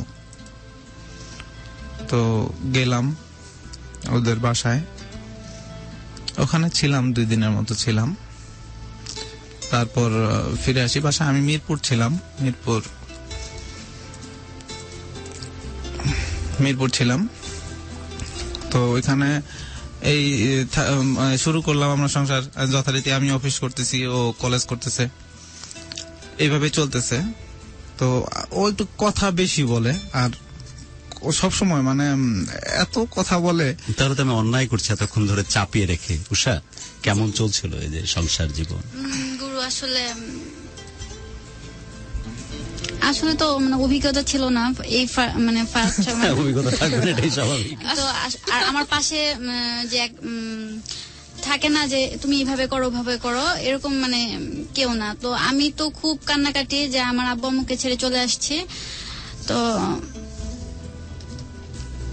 আচ্ছা, তো আমার আব্বু আমার সাথে কথা বলতে চায়, তো আমার আব্বু আমার সাথে কথা বলতে চাচ্ছে, আমি আসলে কথা বলতে পারছি না। আমি আসলে আমাদের মানে ওই বাসাটা ছিল ছাদের উপরে, তো আমি আসলে ছাদের এক কোণে গিয়ে মানে কান্নাকাটি করি, এরকম একটা অবস্থা। খুব কষ্ট হইতেছিল। আমি আমার আব্বুকে মানে অনেক ভালোবাসি আর কি, মানে সত্যি কথা যেটা, আমার আম্মুর থেকে আমি আমার আব্বুরে বেশি ভালোবাসি। তখন খুব কষ্ট হইতেছিল যে না, তখন বুঝতে পারতেছিলাম যে আব্বুর এটা। তো আব্বু আমাকে যাইতে বলে, তো ও আমার তো তখন মানে বলতেছে না যে আসলে যে নতুন বিয়ে করলাম কিভাবে বলি যে আমার কাছে 300 টাকা। তো আমার আব্বু বলতেছে তোমরা আসো না কেন। আর এদিকে গুরু মানে আসলে অনুষ্ঠানটা আমার ফ্যামিলি থেকে হয়েছে, তো ওর মানে কথা ছিল এরকম যে আমার আব্বু বলছে যে আমরা আসলে অনুষ্ঠান একবারই করবো, বারবার অনুষ্ঠান করবো না, তারপরে আপনারা করেন। তো হ্যাঁ ওরকমই কথাবার্তা। তো আমি ওকে বললাম যে ঠিক আছে তাহলে বিয়ে করার মানে ওরে বললাম যে তুমি চলে যাও, তো আমার বাসায় আসো না, জিনিসটা কেমন দেখা যায়, আমি আসলে পারবো না যে বিয়ের পর হাজবেন্ডকে নিয়ে আমার বাসায় থাকার জন্য। তো ও তখন ডিসাইড করলো এরকম যে না আসলে ঠিক আছে, আমি আমার সব রিলেটিভ তো বাড়িতে থাকে, এখানে তো আমি একাই থাকি। তো ও বললো তখন আমার আব্বু আম্মু বললো আচ্ছা ঠিক আছে, জামাই যখন নিয়ে যেতে চায় তো দেই, আর স্বাভাবিক বিয়ের পর একসাথে থাকবে, এটাই হ্যাঁ স্বাভাবিক। আর রাখতে হয় না আর কি, এরকম একটা। তো বাসায় নিয়ে গেল। ফার্স্টে মানে ওই দিন রাতের কথাই বলি, আমি না খুব কষ্ট পাইলাম যে আমি মানে গিয়েছি। আমার শ্বশুরের মানে সামর্থ্য মানে ভালোই, আমার শ্বশুরের মানে অবস্থা যে খারাপ তা না, আমার শ্বশুরের অবস্থা আছে ওই আমাদের এলাকার মধ্যে ভালো অবস্থায় আছে। তো গুরু আমি আসলে রাতে আমি তো কিছু অনেক মানে 2-3 দিন ধরে না খাওয়া, তো রাতে আসলে ক্ষুধা পাইছিল। তো আমার আসলে গুরু আলু ভর্তা আর ভাত আর গলার মুরগির হাড়। তো আমার পাশে ছিল আমার ননাসের হাজবেন্ড। তো আমি ওটা মাইন্ড করলাম না যে উনি জামাই মানুষ, ওনাকে ভালোটাই দিবে, কিন্তু গুরু এটা আমার খুব কষ্ট, ছোট ছিলাম তো। যার গুরু আমার আব্বু আমাকে এত পরিমাণ আদর করে, আমার ফ্যামিলি সবাই, আমি যদি বাসায় চুপচাপ থাকি তাহলে ওরা ভাবে যে না আমার মানে কিছু হয়েছে, আমি কেন এরকম চুপচাপ। তো ওইটা দেখে গুরু আমার এত পরিমাণে খারাপ লাগলো, গলার হাড় দিল। আমার ফার্স্ট আজকে আমি ওর বাসায় ভাত খাইতেছি, তারপর আমি কিছু ইয়ে করলাম না, কিন্তু ওই যে ও একটু অন্তর্মুখী, রাতেও আমি ওকে ছাড়া খাইলাম। আর সকালে উঠে ও তো আগে ফ্রেশ হয়ে আপনার খাওয়া মানে ওর দুলা ভাইয়ের সাথে খাইছে। তো সকালেও সেম একই অবস্থা, মানে ওই আলু ভর্তা ডাল ভর্তা। তো আমার খুব আমি চাচ্ছিলাম যে না আমি নতুন বউ, ঠিক আছে আমাকে হয়তো বা সেরকম ভাবে আপ্যায়ন করবে, আমি সেটা পাইনি, মনের কষ্ট মনেই রাখলাম। ওরে তখনও বলি নাই, কিন্তু আমার ভিতরে ভিতরে খুব খারাপ লাগতেছিল, মানে এতটাই খারাপ লাগতেছিল যে আমি নতুন বউ, আমার সাথে কেন তারা এরকম করতেছে, আমার কি কোনো অন্যায় ছিল? তো ওকে আমি বুঝতে দেই না। তো ওর আমার শ্বশুর শাশুড়ি চলে যায়, তারপর আমরা দুইজন, এরপরে আসলে আর্থিক কষ্ট হোক যেটাই হোক আসলে আমরা দুজন সেটা ম্যানেজ করেই নিতাম। তো এমনও দেখা গেছে যে নতুন সংসার কিছু মানে আর বিয়ের মধ্যে ওর কাছে যা ছিল খরচ হয়ে গেছে খুব হিসাব করে গুরু, মানে 2টা টাকারও আমি হিসাব করে চলতাম, মানে 2টা টাকা খরচ হচ্ছে, 2টা খাত মানে টাকাটাও আমি মানে খাতার মধ্যে লিখে রাখতাম যে আজকে এই খাতে এই ব্যয় হয়েছে, আমাকে তো সারা মাসে এভাবে চলতে হবে। এতটা মানে মানে মানে ফার্স্ট কয়েকটা মাস এতটাই প্রবলেম হয়েছে। নতুন একটা সংসার সাজাতে গেলে আসলে এরকম প্রবলেম সবারই হয়, যে যত টাকা ইনকাম করুক তার চাহিদা অনুযায়ী একটু প্রবলেম হবেই। তো ওইটা মাথায় নিয়ে আসলে গুরু দেখা গেছে যে আমি কলেজে যাচ্ছি, তো আমাকে সকালবেলা মানে বলতেছে তুমি ব্রেকফাস্ট করছো? তো আমি বললাম যে হ্যাঁ করছি। দেখা গেছে যে আমি করি নাই, আমি দুপুরবেলা হয়তো আম্মুর বাসায় এসে ভাত খেয়েছি, খেয়ে আবার ওই মিরপুরের উদ্দেশ্যে চলে যাচ্ছে ওই ওকে নিয়ে সাথে। তো এমন দেখা গেছে যে গুরু পানি পিপাসায় পানি নিয়ে গেছে, ওটা শেষ হয়ে গেছে, মানে গাড়ির মধ্যে মানে পানি পিপাসা আমার এতটা কষ্ট হচ্ছে। ঠিক আছে 10টা টাকা খরচ করে পানি খাবো, এই তো বাসার সামনে তো চলেই আসছি, 10টা টাকা থাকুক, আমরা হয়তো বা সবজি কিনেও সেটাই খেতে পারবো, এরকম মানে কিছুদিন আমাদের এরকম প্রবলেম গেছে বিয়ের পরপরই। আমি সেটাও আমার গুরু আমার কোনো খারাপ লাগেনি, কারণ ও আমাকে ভালোবাসে, ওর জন্য আমি সবই করতে পারি। এটা তো কোনো কষ্টই না, কারণ কিছু পাইতে হলে তো কিছু দিতে হবে, আমার ফিউচার জন্য ভালো করতে হইলে এটা কোনো কষ্ট না। আপনি তখন কোন ক্লাসে, যে সময়টার কথা বলছেন? আমি অনার্স ফার্স্ট ইয়ারে গুরু। অনার্স ফার্স্ট ইয়ার, মানে আমি সবে মাত্র ভর্তি হয়েছি। ভর্তি হয়েছেন এবং আপনি সন্দেহান ভাবে বুঝতে পারছেন যে আপনার স্বামী আপনাকে ভালোবাসে। হ্যাঁ, আমি বুঝতে পারছি গুরু, এত সুন্দর সময় মানে কাটছে। আমরা তো ছাদের উপরে ছিলাম, দেখা গেছে বৃষ্টি হইতেছে, দেখা গেছে সারাদিন বৃষ্টিতে ভিজছি। এমন হয়েছে রাতে বৃষ্টি হচ্ছে যে ছাতা মাথায় দিয়ে বৃষ্টিতে ভিজতেছি, মানে পাগলের মতো ছিলাম। কেমন জানি আপনার মানে ছাদের উপরে যে চিলে কোঠার উপরে যে ছাদ, ওখানে উঠতাম, মানে ভিজতাম এরকম। আর আপনার অন্তর্মুখী স্বামীটা কি করতো? ওর জোর করে ভিজাইতে হইতো। তারপর তো এইভাবে আর কি সংসার যাচ্ছে ভালোই। মানে এমন একটা মানে একটা সময় এমন একটা অবস্থা যে একটা নুডলস কিনতে যাবে, সেটাও দেখা গেছে যে গুরু আমাকে নিয়ে নুডলস কিনতে যাবে। আমার তখন মানে মাঝে মাঝে রাগ হইতো যে আসলে হাসি মুখে সেটা মেনে নিতাম, কিন্তু যে একটা নুডলস কিনতে যাবে যে আমার কষ্ট হচ্ছে, এই 6 তলা নামতে হচ্ছে, মানে এটা বুঝতো না। ও যে আমার খুব অনেক ভালোবাসতো সেটা। যেমন আমি দেখা গেছে যে আমার আম্মুর বাসা থেকে যখন ব্যাক করতাম, দেখা গেছে আমি সন্ধ্যা পর্যন্ত আম্মুর বাসায় থাকতাম, ভুলে বাসায় চাবি রেখে আসছি। ও সেই মিরপুর থেকে আবার ফার্ম গেটে গিয়ে চাবি নিয়ে আসতো, মানে আমার কিছু বলতো না করতে না, তুমি যে কেন এই কাজটা মানে তুই সাবধানে করবো না, এই জিনিসটা বলতো না, যে ঠিক আছে যেটা হয়ে গেছে তো এটা আর কি করার। ও আমার অনেক ভালোবাসতো, মানে এত পরিমাণে ভালোবাসে। তখন আসলে গুরু মনে হয়েছে যে আসলে পৃথিবী মনে হয় আমি সবচেয়ে সুখী। আমার দুঃখ নাই, যে আমার অনেক টাকা নাই, আমার অনেক পয়সা নাই, কিন্তু খাওয়া দাওয়ার সমস্যা হচ্ছে, বিভিন্ন ভাবে সমস্যা গুরু হচ্ছে। খাওয়া দাওয়ার সমস্যা হচ্ছে মানে কি গুরু, দেখা গেছে যে আমি মাছটা এত পরিমাণে পছন্দ করি যে খাওয়ার সময় দেখা গেছে 2-3 পিস মাছ ছাড়া আমার ভাতই খাওয়া হয় না। সেখানে ওর একটু সবজি পছন্দ করে, মাছ আবার খায় না। তো ওর সাথে সাথে আমি হ্যাঁ আমারও সবজি ভালো লাগে। আর তখন তো একটু ফিনান্সিয়াল প্রবলেম ছিলই, তো দেখা গেছে যে আলু ভর্তা এই সেই এগুলো। আর আমি ফার্স্টে কিন্তু কোনো রান্নাই করতে পারতাম না। বিয়ের পর দিন সেটা ওরে আমি ফার্স্ট আমার শ্বশুর বাড়ি সব আত্মীয় স্বজন চলে যায়, তো আমি ছিলাম, তো খাবার দাবার কিছু নাই। আর তখন ওর ফ্রিজও ছিল না, ওরে নুডলস রান্না করে খাওয়াই। সেদিন আবার আমার সেই মানে ভাইয়াটা, মানে ওর বন্ধু নাহিদ ভাইয়া, উনি আসে মানে খাবার টাবার নিয়ে, তো উনিও মানে খাইলো যে কেমন হয়েছে। ছিল কি আপনার হাতে প্রথম রান্না? হ্যাঁ, ওইটা আমার হাতে। এভাবে টক মিষ্টি ঝাল এভাবেই চলছে মিঠু এবং উষার পরিবার এবং তাদের সংসার। তারপরে মিঠু এইটা কোন দিকে আস্তে আস্তে ধাবিত হতে থাকলো? হ্যাঁ, এইভাবে চলতে ছিল। তো আমরা 4-5 মাস ছিলাম মিরপুরে। তারপর আমি আমার অফিসের কাছে বাসা নিয়ে আসি, অফিসের কাছে চলে আসি। তো এইভাবে চলতেছিল আমাদের মানে আমার কাছে ভালোই লাগতেছিল।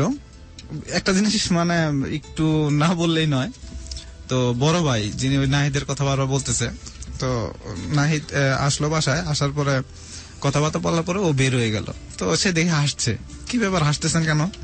যে হাসতেছে এই জন্যে যে মানে আমি তাকে বলতে চাইছিলাম যে আপনি তো এতক্ষণ ছিলেন বাসায় এবং কান টান ঝালাপালা হয়ে গেছে নিশ্চয়ই, আমি এটা বোঝাতে চাচ্ছিলাম।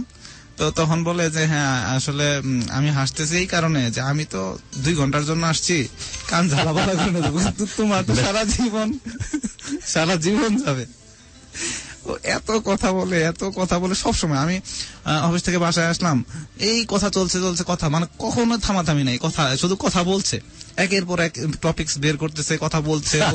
গুণের কথা রে ভাই, আমি তো কথা বুঝে পাই না মাঝে মাঝে। তো টপিকস বের হতেই আছে, কথা বলতেই আছে, একদম ঘুমানোর মানে আগ পর্যন্ত, মানে যতক্ষণ না মানে ক্লান্ত হয়ে ঘুমিয়ে যাচ্ছে ততক্ষণ সে মানে বলে যাচ্ছে একের পর এক। একটা কথা বলি, মাঝখানে আমি এরকম বাইনা ধরতাম যে আজকে রাতে কথাই বলবো, শুধু ঘুমাবো না, ঠিক আছে? ও আমার উপরে যে পরিমাণে মানে রাগ হইতো যে না আমার কালকে অফিস নাই, এরকম তুমি তো তোমার কলেজ মিস দিতে পারো। আমরা মিঠুর কাছ থেকে কথা শুনে মাঝে মাঝে উষার কাছে আসবো। হ্যাঁ, তো যাই হোক চলতেছিল আমাদের লাইফ। এদিক দিয়ে আমার ফ্যামিলি যে মানে আমার বিয়ের পর দিন যে আমার ফ্যামিলির লোকজন চলে যায়, এবং এই যাওয়ায় ওনাদের শেষ যাওয়া ছিল। আর ওনারা আসে না, আমি বাসা চেঞ্জ করলাম, আমার বাসায় কখনোই ওনারা আসে না। আর আপনার বাবা একটা ফ্যাক্টর আপনার পরিবারের জন্য, মানে কর্তা ব্যক্তি উনি।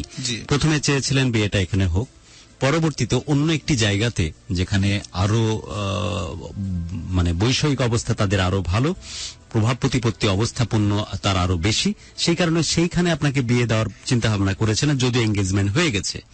এই অবস্থাতে আপনার জেদের কারণে, আপনার আগ্রহের কারণে ফাইনালি আপনি বলেছেন যে যেখানে এঙ্গেজমেন্ট হয়ে গেছে আপনাদের সম্মতিতে, সেখানে অন্য কোথাও কেন বিয়ে করব, ওই মেয়ের সাথে আমার বিয়ে হোক। ফাইনালি রাজি না থাকলেও আপনার আগ্রহের কারণে বা জেদের কারণে আপনার বাবা রাজি হয় এবং বিয়েতে সম্মতি দেয়, কিন্তু সে মন থেকে ঠিক ওই অর্থে মেনে নিতে পারেনি। এই প্রবলেমটা তো চলতেই থাকে বিয়ের পরেও। হ্যাঁ, এই প্রবলেমটা চলতে থাকে। ওইদিকে উষা আসলে আমাকে কিছু দিক থেকে আমাকে প্রেসার করে, আমার ফ্যামিলি নিয়ে, যে তোমার বাবা কেন এরকম করে, তোমার মা কেন এরকম করে। এর মাঝখানে আসলে অনেক এই ঘটনা আছে। ওর চাচা মারা যায়, উষার চাচা অ্যাক্সিডেন্টে মারা যায়। তো আমরা দুজনেই শেরপুর যাই। যাওয়ার পর ওখান থেকে মানে চাচাকে দাফন করা, সেদিন আমি সন্ধ্যায় যাই। পরদিন আবার যাই। তো পরদিন যাওয়াটা আমার বাবা সেটা পছন্দ করেনি এবং আমাকে অনেক কথাই বলছে। যাই হোক, তো এইভাবে ছিলাম এবং 2টা ঈদ আমরা আমাদের বাড়িতেই যাই করি, উষাকে নিয়েই করি। তো করার পর ফিরে আসি, যখন ঢাকায় আসলাম, তো আমার মানে ফ্যামিলির সাপোর্টটা একদম আস্তে আস্তে আরো হয়ে যাচ্ছে আর কি। তো এই জিনিসগুলি আসলে উষা ও নিজেই বলতেছে ছোট ছোট, আসলে ওর ছোট, ওর মন মানসিকতা একদিক দিয়ে যেমন অনেক হাই, অপর দিকে আবার অনেক ছোট, মানে এত পাগলামি করে যে কি বলবো। তো পাগলামি চলতে থাকে এবং ও আমাকে অনেক দিক দিয়ে প্রেসার করে যে কেন তোমার বাবা এই কথা বলে।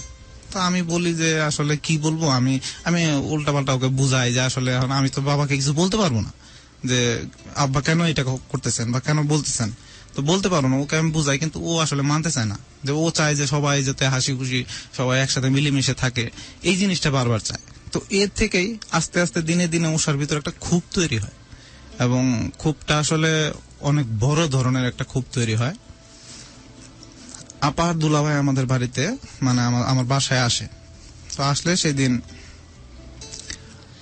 আসে। আমি কিছু কি বলতে পারি? হ্যাঁ, অবশ্যই আপনার কাছে শেষে আবার আসবো, আমরা একটু শুনে নিই, তারপরে আসবো। তো আপা দুলাভাই আসে। আসার সময় এসে অনেক বৃষ্টি হচ্ছিল। আমি অফিসে চলে গেছি। যাবার আগে সকালে বাজার টাজার করে গেছি যে আপারা আসবে, দুলাভাই আসবে। তো আমি অফিসে চলে গেলাম, উষা বাসায় ছিল। তো দুলাভাই বারবার ফোন দিতেছিল উষাকে, কিন্তু পাচ্ছিল না।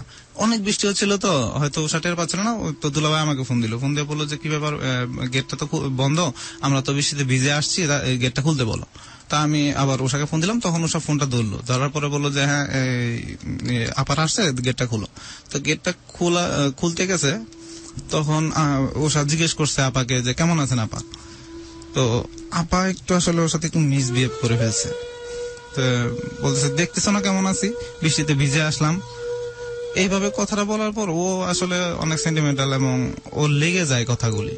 তো দুপুরে আমি অফিস থেকে যখন বাসায় আসি, আসার সাথে সাথে উষা আমাকে বলে যে দেখো আপা এইভাবে আমার সাথে ট্রিট করতেছে এবং ঠিক মতো কথাবার্তা বলতেছে না, মনে হয় অনেক রাগ, এইরকম একটা করতেছে সব সময়। তো আমি বললাম দেখো আসলে কিছু না, এই 2-3 দিনের জন্য আসছে তো ডাক্তার দেখাইতে, তো ডাক্তার দেখাইতে চলে যাবে, যা হয় হোক একটু স্যাক্রিফাইস করো। তো ও সেটা পারলো না। সেদিন রাতে ওর সাথে আমার একটু ঝগড়া হইলো। আসলে ঝগড়ার কোনো সাবজেক্টই না, কিন্তু ওর ভিতর ক্ষোভটাই আসলে প্রকাশ পাচ্ছিল বারবার। আমি ওটাকে দমাইতে চাচ্ছিলাম যে তুমি ক্ষোভটা প্রকাশ করো না, থাক, যা হবার হবে, ওরা তো চলেই যাবে। তো সেই দিন গেল। পরদিন উষা ওর মার বাসায় চলে গেল। তো চলে যাওয়ার পর আমাকে একটা SMS করলো যে আমি চলে গেলাম, একবারে চলে গেলাম আমার মার বাসায়, আমি আর আসবো না। তো আমি ওকে আর রিপ্লাই দিলাম না, SMS এ রিপ্লাই দিলাম না। আচ্ছা ঠিক আছে, ও গেছে, একদিকে ভালো হয়েছে, রাগ করে গেছে, ওরাও বুঝুক যে এরকম করাটা উচিত না। তো গেছে। তারপর আমি তার একদিন পরে উষা বারবার বই চাচ্ছিল, ওর বইগুলি, কারণ ওই পরীক্ষা চলে আসছিল, তো বইগুলি চাচ্ছিল, আমি বইগুলি দিচ্ছিলাম না।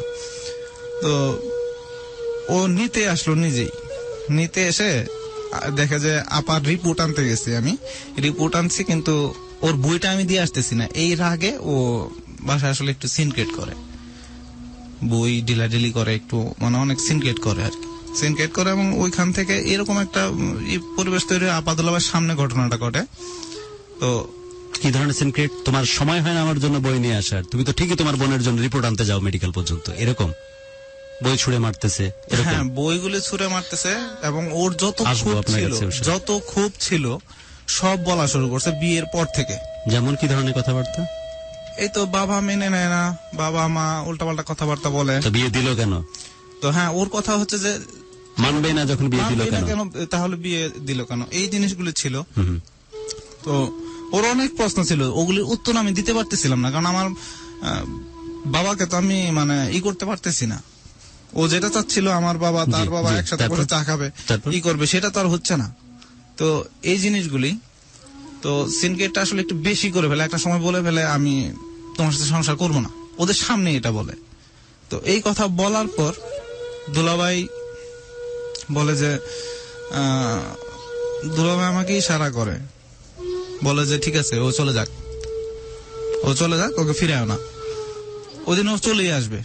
তো ওর মাকে আমি ফোন দিলাম, ফোন দিয়ে অনেক কান্নাকাটি করে বললাম দেখেন একটু আসেন বাসায়, মানে ওর সাথে অনেক কিছু করতেছে, সিনকেট করতেছে, একটু আসেন। তো ওনারা আসে, তো আসার পর কথাবার্তা বলে উষাকে রেখে যায়। তো উষাকে রেখে যাওয়ার পর উষা থাকে 2 দিন, তারপর আপারা চলে যায় যথারীতি।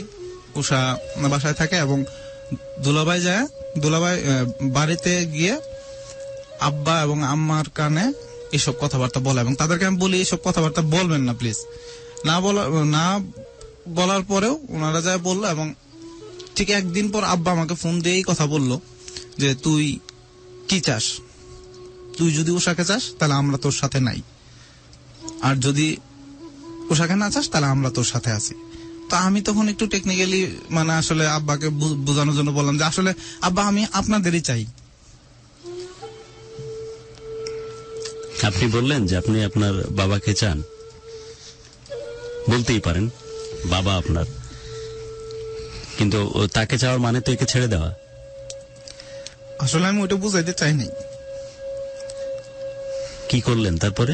সিদ্ধান্তটা কি নিলেন? আমি বলতে চাইছি যে হ্যাঁ আব্বা আসলে আপনাদের ছাড়া তো আর চলবে না, আপনাদেরও লাগবে, উষাকেও লাগবে আমার। তো আপনারা যা সিদ্ধান্ত নেবেন ঠিক আছে, কিন্তু উষাকে বাদ দিয়ে না। তো আব্বা অনেক একরুখা ধরনের মানুষ, এবং উনি যে কথাটা আমার বলছেন ওই দিন যে উষাকে চাইলে আমাদের পাবি না, আর আমাদের কাছে থাকলে উষাকে পাবি না, যে কোনো একটা তোর বেছে নিতেই হবে। এবং আব্বা ওইখানেই ছিল। আমরা সংসার করি 3 বছর 3 মাস কম। 1 বছর 2 মাস 27 দিন।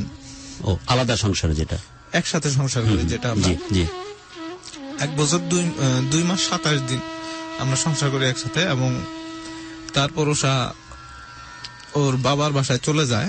তো চলে যায় বলতে আমার সাথে কথাবার্তা বলেই যায় যে ওখানে যাবে, পড়াশোনা করবে, ওর শরীরটা ভালো না এই জন্য। তো এই হচ্ছে অবস্থা। তারপর উষা চলে যাওয়ার পরে আমার মা চলে আসে বাসায়, যাতে উষা আর না আসতে পারে। বলেন কি? হ্যাঁ, আসলে এই জিনিসটা আমি বুঝতে পারছি, এটা পরে বুঝলাম যে, এবং উষা তো গেছে সবকিছু গুছাই দিয়ে গেছে, আমার বাসায় সবকিছু গুছাই দিয়ে গেছে। তো এবং আমার মা চলে আসে যাতে উষা না আসতে পারে, এটা আমি পরে বুঝতে পারছি, তখন আমি বুঝতে পারিনি। আমার মা আসছে কারণ উষা নাই, আমি একা একা আছি, আমার খাওয়া দাওয়ার সমস্যা হবে, এই সমস্যার কারণে আসছে। তো আমার মা আসে এবং আমার মা যায় না, আর অনেকদিন ধরে থাকে উষার সাথে। আমার এই মাঝখানে অনেক ধরনের মানে অনেক রাগারাগি হয়, অনেক কথাবার্তা হয়, কেন তুমি এই আচরণটা করলা ওদের সামনে, কেন করার দরকার ছিল কি, এটা তো করা উচিত হয় নাই, না ও এটা মানবে না, কেন করবো না, আমার সাথে এরকম কেন আচরণ করা হইলো। আসলে অনেকটা ঠুটকাটা স্বভাবের, তো মানে একজন মানুষের মুখের উপর কথা বলে ফেলতে পারে, সত্য কথাটাই বলে। এবং ফাইনালি সিদ্ধান্তটা কি হলো? ফাইনালি এইভাবে আমাদের চলতে থাকলো। সিদ্ধান্তটাতে আসুন, আমাদের সময় খুবই কম, সিদ্ধান্তটাতে আসুন। তারপরে কি সিদ্ধান্ত হলো ফাইনালি? জুলাই আগস্টের 23 তারিখের দিকে মেবি ওষা চলে যায়, এবং আগস্টের 23, 2011। আর এর মাঝখানে সময় অনেক অতিবাহিত হয় যে ডিসিশন নিতে আসলে কি করব, ওষাকে নিতে পারবো কিনা। আমি অনেকভাবে বুঝাই আমার ফ্যামিলিকে, যে না আমার আপনার ফ্যামিলি তো একটাই কথা যে হয় আমাদেরকে নিতে হবে অথবা উষাকে নিতে হবে। উনি ওখান কি থেকে করলেন সরেন। ফাইনালি, কি করলেন? ফাইনালি আসলে তারপর মার্চের 7 তারিখে আমি আমার ফ্যামিলির এত প্রেসার ছিল যে শেষ পর্যন্ত আমি ডিভোর্স দিতে বাধ্য হই। ডিভোর্স দিয়ে দিলেন? হ্যাঁ।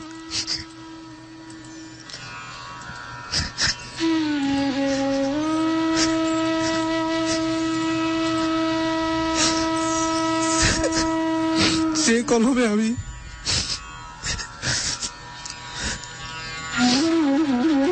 আমার বিয়েতে সাইন করছি, ডিভোর্স আমি সাইন করতেছি।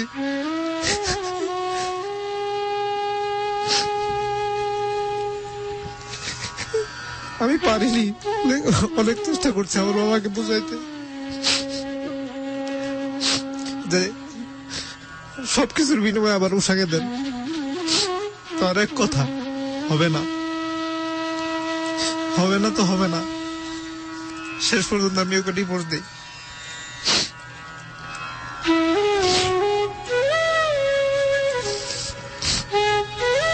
আমি কখনোই ভাবিনি আমি এরকম একটা কাজ করব।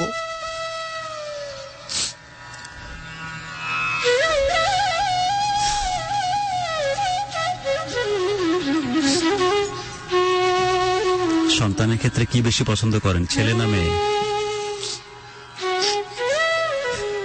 This track was downloaded from FusionBD.com. Mithu, সবার তো স্বপ্ন থাকে, ফ্যাসিনেশন থাকে। কেউ চিন্তা করে ছেলে আগে হোক, কেউ চিন্তা করে মেয়ে আগে হোক। আপনি কি স্বপ্ন দেখতেন? আমি সন্তান চাই, ছেলে হোক অথবা মেয়ে হোক, হ্যাঁ। একটা সুস্থ সন্তান। হ্যাঁ। সন্তানটা হওয়ার পরেও যদি বলতো ছেড়ে দিয়ে চলে আসতেন? একই ব্যাপার, সেটা তো হয়নি আসলে। একই ব্যাপার। এই জায়গা থেকে আমি খুব বেশি দূরে নাই, ওই জায়গাতে আমি নিয়ে যেতে চাচ্ছি আপনাকে। ব্যাপারটা কিন্তু তাই, বৈবাহিক সম্পর্কে মানুষ কিন্তু যায়, তার সবচাইতে বড় একটু উদ্দেশ্য থাকে, সেটি হচ্ছে প্রজনন, সন্তান উৎপাদন। এবং সেই মানুষটিকে ছেড়ে দিলেন যার হাত ধরে আপনার সন্তানের পৃথিবীতে আসার কথা ছিল, তাকে আপনি ডিভোর্স দিয়ে দিলেন। এবং স্রষ্টা নিজেও বলেছেন যে তোমরা যখন পরস্পর বৈবাহিক সম্পর্কে থাকো, পরস্পরের হাত ধরো, মহব্বত করো, আমি খোদা আমার রহমত তোমাদের উপর বর্ষণ হতে থাকি। বাবা মাকে বিভিন্নভাবে স্রষ্টা উপস্থাপন করেছেন, তেমন আপনার সেই বৈবাহিক স্ত্রীর কথা, বৈবাহিক সম্পর্কে যিনি স্বামী হচ্ছেন তাদের কথা স্রষ্টা বিভিন্নভাবে উল্লেখ করেছেন। সেই সম্পর্কটাতে এক লহমায় বাবার কথা শুনে নিজের উপরে সেই আত্মবিশ্বাসটা নাই বলে এক লহমায় ছেড়ে দিলেন তার হাতটা। খুব কম বয়সী, দারুণ একটি মেয়ে, উচ্ছল একটি মেয়ে, প্রাণোচ্ছল একটি মেয়ে। তার তরফ থেকে কিন্তু সেই অর্থে কোনো ভুল ছিল না। সে শুধু স্বপ্ন দেখেছিল সবকিছু সাজানো গোছানো হোক, একদম পিকচারের মতো, ছবির মতো। যেমন সিনেমাতে দেখি দুই বিয়ান একসাথে বসে চা খায় আর গল্প গুজব করে, সেই রকম কিছু একটা হোক। এই চাওয়াটাতে দোষের কিছু ছিল না। এটা যদি কারো কারণে এটা যদি বাধাগ্রস্ত হয়, কারো কারণে যদি এই পিকচারটা নষ্ট হয়ে যায়, সেটার জন্য কিন্তু সেই মানুষটি দায়ী না যে স্বপ্ন দেখে। অন্যায়ভাবে, অযাচিতভাবে কিছু কথাকে রং লাগিয়ে বলার কারণে আপনার বাবা একটা সিদ্ধান্ত নিলেন। আপনি নিজেও বুঝতে পারছেন যে সিদ্ধান্তটা ভুল সিদ্ধান্ত, অন্যায় সিদ্ধান্ত হচ্ছে, আপনার মনের বিরুদ্ধে গিয়ে তারপরও সিদ্ধান্ত নিলেন। হ্যাঁ, আমি কি বলতে পারি না এই সিদ্ধান্তটা অনেকটা নপুংসকের মতো ছিল? একটা পুরুষ যার সবচেয়ে বড় পরিচয় তার পৌরুষ, সে পুরুষ কখনোই পারমিট করতে পারে না যা সত্যি না, যা ঠিক না, যা ভুল তার পক্ষে সিদ্ধান্ত নেবে। যে কাজটা আপনি এক লহমায় করে ফেলেছেন। এবং সত্যি যদি আল্লাহর কাছে অশেষ কৃপা যে সে সময় আপনাদের ঘরে সংসারে আপনাদের সন্তান আসেনি। যদি সে সন্তানটা আসতো মিঠু এবং উষার হাত ধরে, যান যে হয়তো ফুটফুটে সুন্দরী একটা মেয়ে যার নাম হচ্ছে নাতাশা আপনাদের ঘরে জন্ম নিয়েছে, আপনার ব্রেকআপের পর সেই নাতাশার ভরণ পোষণের সামান্যতম সুযোগ হয় না, এক ফোঁটা দুধের জন্য পাগল হয়ে থাকে, আহা করে কান্নাকাটি করে। আপনি আপনার বাবার ফরজ আদায় করার জন্য তার কথায় সে নাতাশাকেও ছেড়ে দিয়েছেন। আল্লাহর অশেষ কৃপা যেমন পরিস্থিতির সামনে আমাদেরকে দাঁড় করায়নি বা আপনাকেও দেখতে হয়নি। ওই অপরাধ বোধ, এই অন্যায় বোধ, এই কষ্টটা আপনাকে কি এলোমেলো করে দেয় না মিঠু?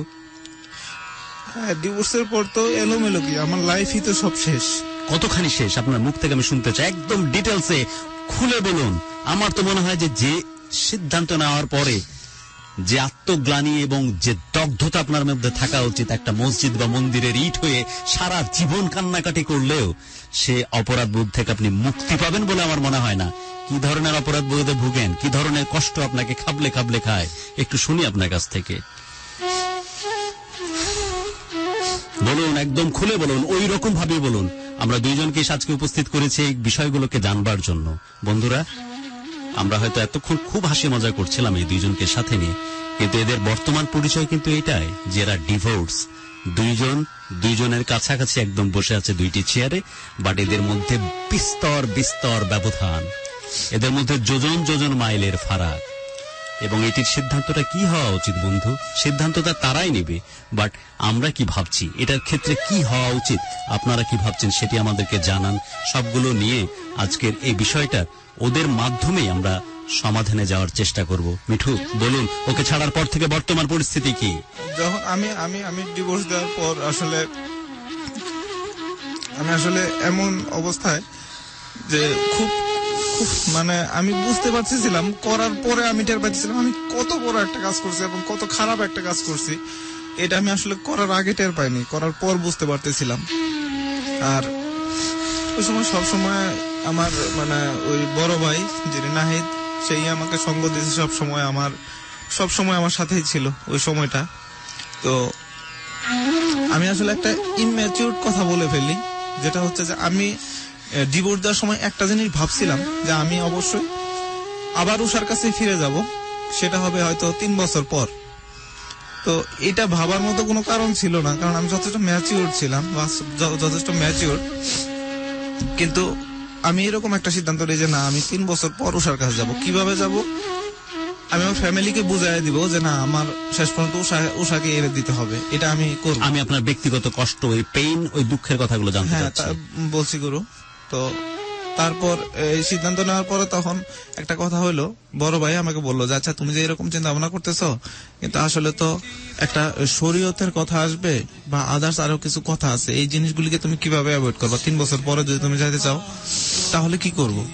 তো তখন তাকে নিয়ে একটা কাজের কাছে গেলাম, আমাদের শেরপুরেরই একজন, মানে ওগুলো সব ঠিক আছে, সব প্রসঙ্গে আর আমাদের কাছে কোনো অর্থ রাখে না, একটু শুনতে হবে গুরু। বলেন। তারপর শুনলাম যে 3 মাসের আগে যদি আমি উইথড্র করে নিই তাহলে এটা আর কোনো সমস্যা হবে না। তো আমি 3 মাসের আগেই উইথড্র করে নিলাম, ডিভোর্সটা উইথড্র করে নিলাম। এমন একটি মেয়েকে যে কষ্টটা আপনি দিয়েছেন, আপনার সাথে কথা বলাটা, এই সৌন্দর্যটার মুখে যে কালিমা লেপন করে দেয়া, আমার চাইতে মনে হয় কেউ এত বেশি করে কোনোদিন বলে না যে বাবা মার জন্য নিজের জীবনপণ, নিজের সমস্ত কিছুকে উৎসর্গ করে দাও।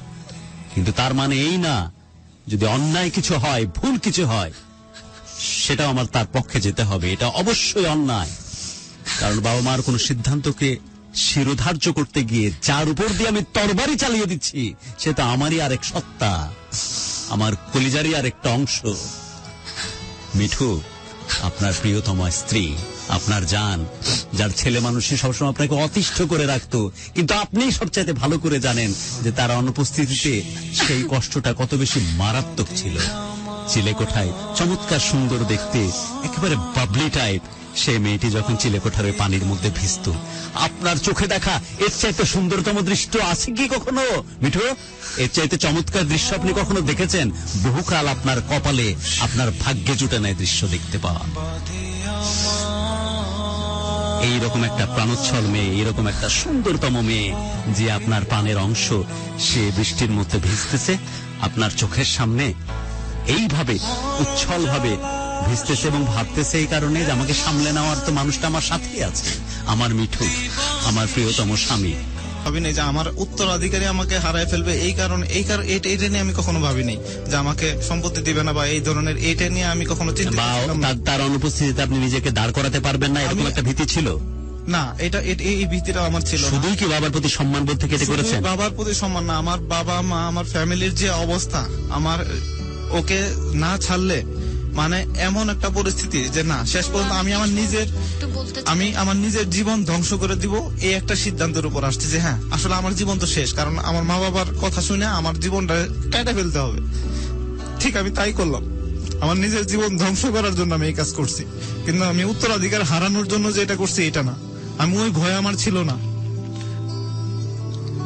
বাবা মারে খুশি করতে চাইছিলাম, কিন্তু আসলে এইভাবে যে খুশি করা যায় না। এবং আমি যে কাজটা করছি, কাজটা কি করেছেন তার একটা আরো কিছু সম্যক ধারণা, কিছু সম্যক নিদর্শন আপনার সামনে দিই। এই যে বলছিলেন যে কষ্টের মাত্রাটা অনেক বেশি সুতীব্র ছিল, অনেক কষ্ট রাস্তায় বাইর করতে পারতেন না। গরু শুধু কি সেটা না, গরু আমি ঘুমাইতে পারতাম না, আমার নিজের মাথা শুনুন। নিজে আমি গরুটা ছিঁড়ছি, আমি ঘুমাইতে পারতাম না। আমি আমার আম্মু আব্বুকে বলছি যে আম্মু আমার ডাক্তারের কাছে নিয়ে যাও, আমি তো ঘুমাইতে পারতেছি না। গরু এত কষ্ট হয়েছে ঘুমের জন্য, শরীর চাইতেছে ঘুমা, কিন্তু ব্রেনটা ঘুম আসতেছে না। গরু ঘুমাইতাম যদিও খুব কষ্ট করে, ভোরের দিকে ঘুমাইতাম, গরু মানে ঘুমও ভাঙতো ওরে নিয়ে, মানে ওর স্বপ্ন দেখে। আমার একটা ফ্রেন্ড আছে গরু আখি, ও আমার অনেক হেল্প করছে, ওর সাথে মানে কষ্টের কথাগুলো ওরে বলতাম। গরু মানুষ বলে যে পৃথিবীতে যে সন্তানের লাশ বহন করা খুব কঠিন একটা কাজ। গরু একটা মেয়ের কাছে তার থেকেও গরু যে এটা কখনো না পাইছে, সে তার কখনো গরু বুঝতে পারবে না যে এটার মানে বহন করা যে কত কষ্টের। গরু কোথাও মুখ দেখানো যায় না, আত্মীয় স্বজনের কাছে যাবেন, আমার সবাই এত ভালোবাসতো। এখন গরু সবার এমন একটা ভাব, আমার তো যেমন তেমন কথা বলাই যাবে, কারণ আমার তো স্বামী ত্যাগ করছে। আমি কিরকম মেয়ে যে আমার স্বামী ত্যাগ করে? গরু আমি ওকে অনেক বলছি যে তুমি তোমার আব্বা আম্মার কথা শুনে একটা সুযোগ হিসাবে কাজে লাগাও। তোমার আব্বা আম্মা বলতেছে ঠিক আছে তুমি চাকরি ছেড়ে দাও, চাকরি ছেড়ে দিয়ে এখানে এসে ব্যবসা করো। তুমি চাকরি ছাড়ো, চাকরি ছেড়ে তুমি তোমার চাকরির জন্য পড়াশোনা করতে পারতেছো না, এই সুযোগটা তুমি কাজে লাগাও।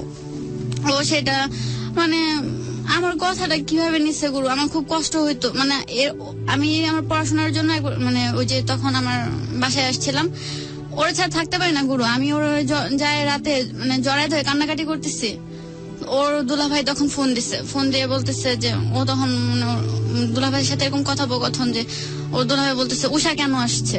গরু আমার খুব কষ্ট হয়েছে, আমি ওর তখন জড়াই ধরে রাখছি। ও বলতেছে যে উষা তুমি কেন আসছো? ও তখন আমি ওরে বললাম, তখন গুরু কি বলবো যে আমার বাসায় আমি 3টার সময় আসবো না 4টার সময় আসবো, আমি তারে কেন কৈফিয়ত দেব? সে তো জামাই মানুষ, তার কাছে তো আমার এগুলো বলার কোনো ইয়ে হয় না। তো তখন আমার গুরু এতটা আক্ষেপ হলো যে আমি বললাম মিঠু তোমার দেখতে আসছে, তুমি কেমন আছো? সেপারেশন হওয়ার পরে, আলাদা হয়ে যাওয়ার পরে, আমি আগের কথা শুনেছি, সেপারেশন হওয়ার পরে প্রতি মুহূর্তে চলে কিভাবে আপনার? কি ভাবেন, কি নিয়ে থাকেন সব সময়? গুরু ওই যে বাসায় থাকি, কান্নাকাটি করি, এইভাবেই গরু। মনে হয় ওই দুইজনের যে তাসের ঘরেই বলবো আমি 1-1.5 বছরের জন্য সাজিয়েছিলেন নিজের হাতে করে, খুব অল্প অল্প করে। মানে আমি কি অন্যায় করছিলাম গরু? এত যন্ত্রণা দিচ্ছে গরু আমারে, বিশ্বাস করবেন আমার চাচা মারা গেছে, আমি বাড়িতে গেছি, আমাকে শ্বশুর বলছে, ও আমাকে নিয়ে বের হয়ে গেছে। ওদের কথা বাদ দেন, আমি শুধু আপনার নিজের ওই যেগুলো ফেলে এসেছেন ওই চিলেকোঠার মধ্যে সেগুলো একটু শুনতে চাই। গরু ওই যে ওইখানে মানে স্বপ্ন আর দেখতে পাই না গরু, সত্যি কথা আমি খুব স্বপ্ন দেখতাম। ওখানে যেগুলো ফেলে এসেছেন ভালো লাগা স্মৃতিগুলো, আমি তো বিশেষ করে বারবার মনে হচ্ছে চিলেকোঠাতে, ও তো একটু অন্তর্মুখী ধরনের, রোমান্টিক নাও তো, লুকিয়ে আছে, আপনি বৃষ্টিতে ভিজছেন, ওগুলো কি খুব বেশি করে মিস করেন? ওই জিনিসগুলো অনেক মিস করি আমি। দেখা গেছে ও তো তখন গ্রামের বাড়িতে ছিল আর আমি তো এখানে ঢাকায় ছিলাম। গুরু আমি কলেজের কথা বলে আমি বাসায় যেতাম, মানে বাসা থেকে বের হইতাম গুরু, আমি কলেজ করতাম না। আমার বাসা মিরপুর ছিল, দেখা গেছে আমি বাসে উঠলাম, ওই মিরপুরের বাসে মানে উঠে মিরপুর যাইতাম, আবার আসতাম, এরকম করে গুরু আমি আমার কি গেছে গুরু, মানে এটা কেউ আসলে বুঝতে পারবে না গুরু। আমার যন্ত্রণায় গুরু আমার ছোট বোন পর্যন্ত আমাকে বলছে যে, আপু তোমার যন্ত্রণায় কি একটু ঘুমাইতে পারবো না, তুমি যদি সারাক্ষণ এরকম করে হামা করে কান্নাকাটি করো। গুরু তো মনে হচ্ছে যে আমি বান্দায় গিয়ে গুরু চিৎকার করে কাঁদছি। কথা বলেন। কথা বলেন, কথা বলেন। গুরু আমি অনেক ছোট একটা মানুষ ছিলাম, আমার নামে থানায় পর্যন্ত জিডি বন্ধ করা হয়েছে। আমি এগুলো কোনো কিছু কি সে ডিজার্ভ করে? আপনার কি মনে হয় মিঠু? না, কিচ্ছু ডিজার্ভ করে না। কথা বলেন তার সাথে আপনি। আজ আর চুপচাপ অন্তর্মুখী থাকেন না। এত কিছু ঘটনা ঘটে গেছে, পানি আর দূর এসেছে, দুজনের মধ্যে সেপারেশন হয়ে গেছে। এই কষ্ট, এই কান্না, এই যে দুঃখ, কি বলা উচিত, কি বলতে মন চাচ্ছে আজকে বলুন তাকে সামনে রেখে। ভুলে যান যে আমরা আছি, ভুলে যান যে লাখো মানুষ শুনছে, অন্তত তাদেরকে সাক্ষী করে হলেও কথা বলুন। কথা বলুক, বলে আমি ভাববো যে অন্তত পাপগুলো ধুয়ে যায়। কথা বলুন তার সাথে। গুরু সবচেয়ে কষ্ট লাগছে যেদিন আমাকে না, ওকে অ্যাড্রেস করে বলেন, সরাসরি ওকে উদ্দেশ্য করে বলেন। আপনিও তাকে উদ্দেশ্য করে কথা বলেন যে তখন আপনি কি ভাবতেন, এখন কি ভাবছেন, কি হওয়া উচিত। কথা বলুন।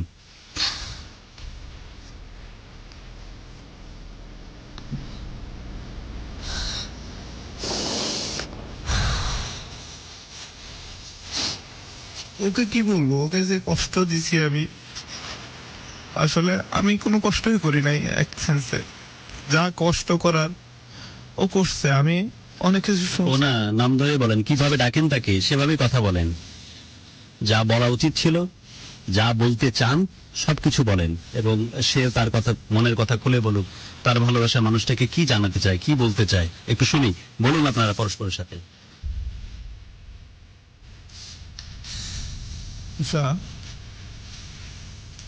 বলো।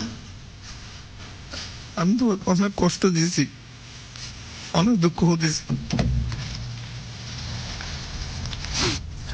কিন্তু সর্বোপরি আমি তোমাকে চাই, আমি তোমাকে চাই, যে কোনো মূল্যে আমি তোমাকে চাই।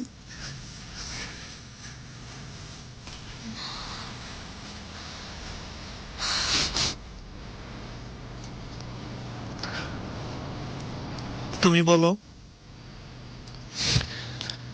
তুমি কি আমাকে চাও? চাই।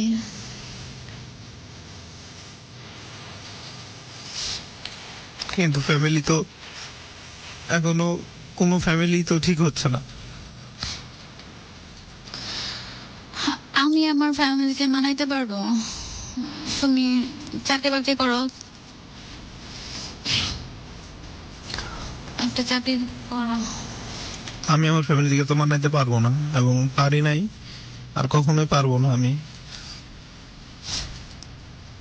আমি শেষ মুহূর্ত পর্যন্ত আমি চেষ্টা করছি, দুইটা ফ্যামিলিকে একসাথে বসাইছি আমি। তুমি তো জানোই, আমার বাবাকে তোমার বাসায় নিয়ে গেছি, তোমার বাবাকে আমাদের বাসায় নিয়ে গেছি, কিন্তু কোনো কিছুই তো হলো না। সবাই তো আমাকে নেওয়ার ইচ্ছা তো তোমার ফ্যামিলি তো কখনোই নাই, এটা যতই চেষ্টা করো। হ্যাঁ, এটা আমি প্রুভ হয়ে গেছে আমার, আর হয়তো আমি পারবো না। কিন্তু এখন শুধু তুমি আমার কাছে আসবা, আমার ফ্যামিলি নাই। আমার তো আমাকে নিয়ে ভয় নেই, এটা তো আমি তোমাকে অনেক আগেই বলছি। আমার জীবনের আর তো নতুন করে কি পাবো কি হারাবো এগুলোর কোনো আর হিসাব আমি করি না। আমি চিন্তা করি আমার কোনো কারণে আমার ছোট বোনের লাইফে যদি কোনো প্রবলেম হয়, এই একটা চিন্তা, এটা তো জানোই, আর কিছু না। হ্যাঁ, আমি জানি তুমি ফারিয়াকে নিয়ে অনেক ভাবো। আমি এটা তোমাকে বলি, হ্যাঁ তুমি ভাববা না, তোমার একমাত্র বোন, অবশ্যই তুমি তাকে নিয়ে ভাববা। ভবিষ্যৎ নিয়ে কি স্বপ্ন দেখেন আপনারা? আসলে গুরু, সবকিছুই তো এই আমার ডিভোর্স করা এবং উইথড্র করা সবকিছু করে আমি দুইটা ফ্যামিলিকে আবার একসাথে বসাইছি, কথা বলাইছি। এগুলো অলরেডি কোনো কিছু কাজ করেনি, এখন ফাইনালি ভবিষ্যৎ নিয়ে কি স্বপ্ন?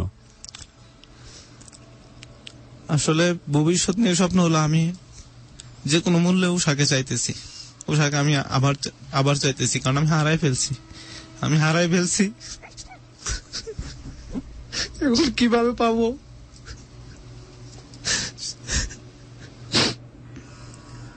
আপনার পরিবার যদি আপনার সাথে না থাকে? আমি তো ছেড়েই চলে আসছি।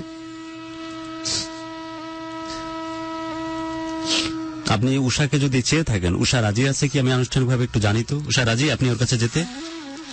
জি গুরু, রাজি আছি। এবং সেক্ষেত্রে আপনার পরিবারকে কি রাজি করানো সম্ভব আপনার পক্ষে? গুরু অনেক চেষ্টা করছে, সত্যি কথা। মানে আমার আব্বুর গ্রামে একটা পজিশন ছিল, চিঠিটা আমার আমরা কাছে- পেছনের ঘটনাতে নাই বা গেলাম, সম্ভব নতুন করে আবার জীবন শুরু করতে যাচ্ছে। পরবর্তী ফোন কল। হ্যালো, আসসালামু আলাইকুম। ওয়ালাইকুম সালাম। জি, কে বলছেন, কোত্থেকে বলছেন? আমি আজিমপুর থেকে সুমাইয়া বলছি। জি সুমাইয়া, আপনাকে অনেক অনেক ধন্যবাদ আমাদের সাথে যুক্ত হওয়ার জন্য। আমরা দারুণ একটি দৃষ্টান্ত বা দারুণ একটি ঘটনার সাক্ষী আজ হতে পেরেছি। মিঠু এবং উষার হাত ধরে ওরা আবার নতুন করে সম্পর্ক শুরু করতে যাচ্ছে। কি বলবেন আপনি? গুরু গুরু আমার এখানে অনেক কিছু বলার আছে। জি, please প্রথমে আমি বলতে চাচ্ছি যে আমি অনেক ট্রাই করেছি। আপনি যখন রেডিও আমারও প্রোগ্রাম করতেন, আমি কখনোই কল পাইনি। সেজন্য আজকে আমি অনেক শুক্রিয়া। জি। আজকে আমি কলটা পেয়ে এখানে পেয়েছি। তারপর আপু এবং ভাইয়ার স্টোরি যে শুনলাম, জি, আসলে গুরু আমাদের মেয়েদের কষ্ট বোঝানোর মতো ক্ষমতা আমরা পাই না। আপুর কষ্ট শুনে নিজের হয়তো সেরকম এক্সপিরিয়েন্স এখনো হয়নি, সে পর্যায়ে যায়নি, কিন্তু কষ্টটা বোঝার মতো বোধহয় ম্যাচুরিটি এসেছে। আসলে গুরু আপু একটা কথা বলেছে যে সন্তানের লাশ বহন করা বাবা মার যেমন কষ্ট, সত্য কথা যে একটা ভালো গুড রিলেশন যখন সেপারেশনে চলে যায় সেটা বহন করা খুব কষ্টগুলো। জি। তো আমি বলতে চাই যে ভাইয়া যে কাজটি করেছেন, অবশ্যই বাবা মাকে দরকার, কিন্তু আমাদের হাদিসে আছে যে বাবা মা হোক আর যেই ব্যক্তি হোক, ভুল সিদ্ধান্ত যদি আমি মনে করি যে আমি পুরোপুরি ম্যাচিউর, কিন্তু আমার জ্ঞান বুদ্ধিতে মনে হচ্ছে যে সে আমাকে যে ডিসিশনটা দিচ্ছে এটা রং, সেটা অবশ্যই প্রথমত বুঝাতে না পারলে সেটাকে অ্যাভয়েড করতে হবে। কারণ লাইফটা হচ্ছে আমার। অবশ্যই, এবং এই কথা রেস ধরেই বলতে হয় সুমাইয়া যে সেক্ষেত্রে অবশ্যই বাবা মার প্রতি শব্দটা পর্যন্ত উচ্চারণ করা যাবে না, কিন্তু বিনিময়ে তাদের কথা যে মেনে নিতে হবে তা না। যদি আপনার কাছে মনে হয় যে জিনিসটা ভুল হচ্ছে, অন্যায় হচ্ছে, তাহলে আপনি সেই কাজটি করবেন না, কারণ আপনার বিবেক স্রষ্টা বলে দিয়েছেন পৃথিবীতে সবচাইতে বড় আদালত। পরবর্তী ফোন কল। হ্যালো, আসসালামু আলাইকুম। ওয়ালাইকুম আসসালাম। জি, কে বলছেন, কোত্থেকে বলছেন? আমি বলতেছিলাম রামপুরা থেকে তন্ময়। তন্ময়, জি জি, আপনাকে স্বাগত জানাচ্ছি ভালোবাসার বাংলাদেশে। আজকে আমাদের দুই অতিথি বন্ধু আছে, তারা ব্রেকআপে চলে গেছিল, সেপারেশন হয়েছিল, ফাইনালি আবার একসাথে সংসার করতে চাচ্ছে। কি বলবেন আপনি আপনার জায়গা থেকে? জি বলুন, আপনাকে শুনতে যাচ্ছি। আসলে গুরু আমার জায়গা থেকে আমার এটুকু বলার আছে যে মিঠু ভাই যে এত বড় একটা ত্যাগ করছে, এই ত্যাগ করার পর যে সে আবার মেনে নিচ্ছে, এটা অনেক কিছু। আর মিঠু ভাইয়ের কাছে আমি বলবো যে মিঠু ভাই যে নিয়ে আবার সুখে সংসার করুক। আপুকে বলবো, আপু তুমি অনেক কষ্ট পাইছো, ঠিক আছে, কিন্তু আসলে পিতা মাতার বিভিন্ন প্রবলেম, এগুলো প্রবলেম ফেস করতে হয়। কিন্তু আপু আসলে তোমার জন্য অনেক কষ্ট লাগতেছে,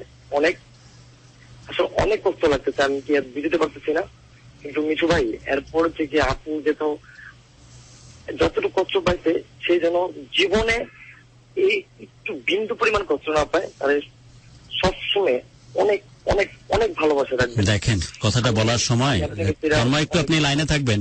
তন্ময় তো আপনাদেরকে আজকে তারিখের আগ পর্যন্ত চিনতো না, বাট কথা বলার সময় ফুপিয়ে উঠছে।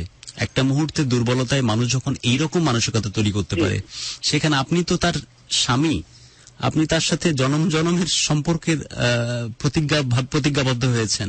আপনার দায়িত্বটা কি হওয়া উচিত? ওনাকে অন্তত আশ্বস্ত করার জন্য আপনি কথা দিন যে আপনি এক জাররা পরিমাণ কষ্ট তার জীবনে নিয়ে আসবেন না। হ্যাঁ তন্ময় ভাইয়া, ধন্যবাদ। আপনি যা বলছেন, আসলে আমি কথা দিচ্ছেন কিনা সেটা বলেন। অবশ্যই কথা দিচ্ছি ভাইয়া, যে আমি যে ভুল করছিলাম এর তো মাসুল তো দিচ্ছি, আপনি এই কষ্টের আর কোনো পুনরাবৃত্তি ঘটতে দিবেন না। এখন আর কখনোই আমি ওকে কখনোই আর কষ্টে ফেলবো না, কোনোদিন কষ্ট দিব না। পরবর্তী ফোন কলে যাচ্ছি। আমরা পরবর্তী ফোন কলে যাওয়ার আগে কয়েকটা টেক্সট এই ফাঁকে।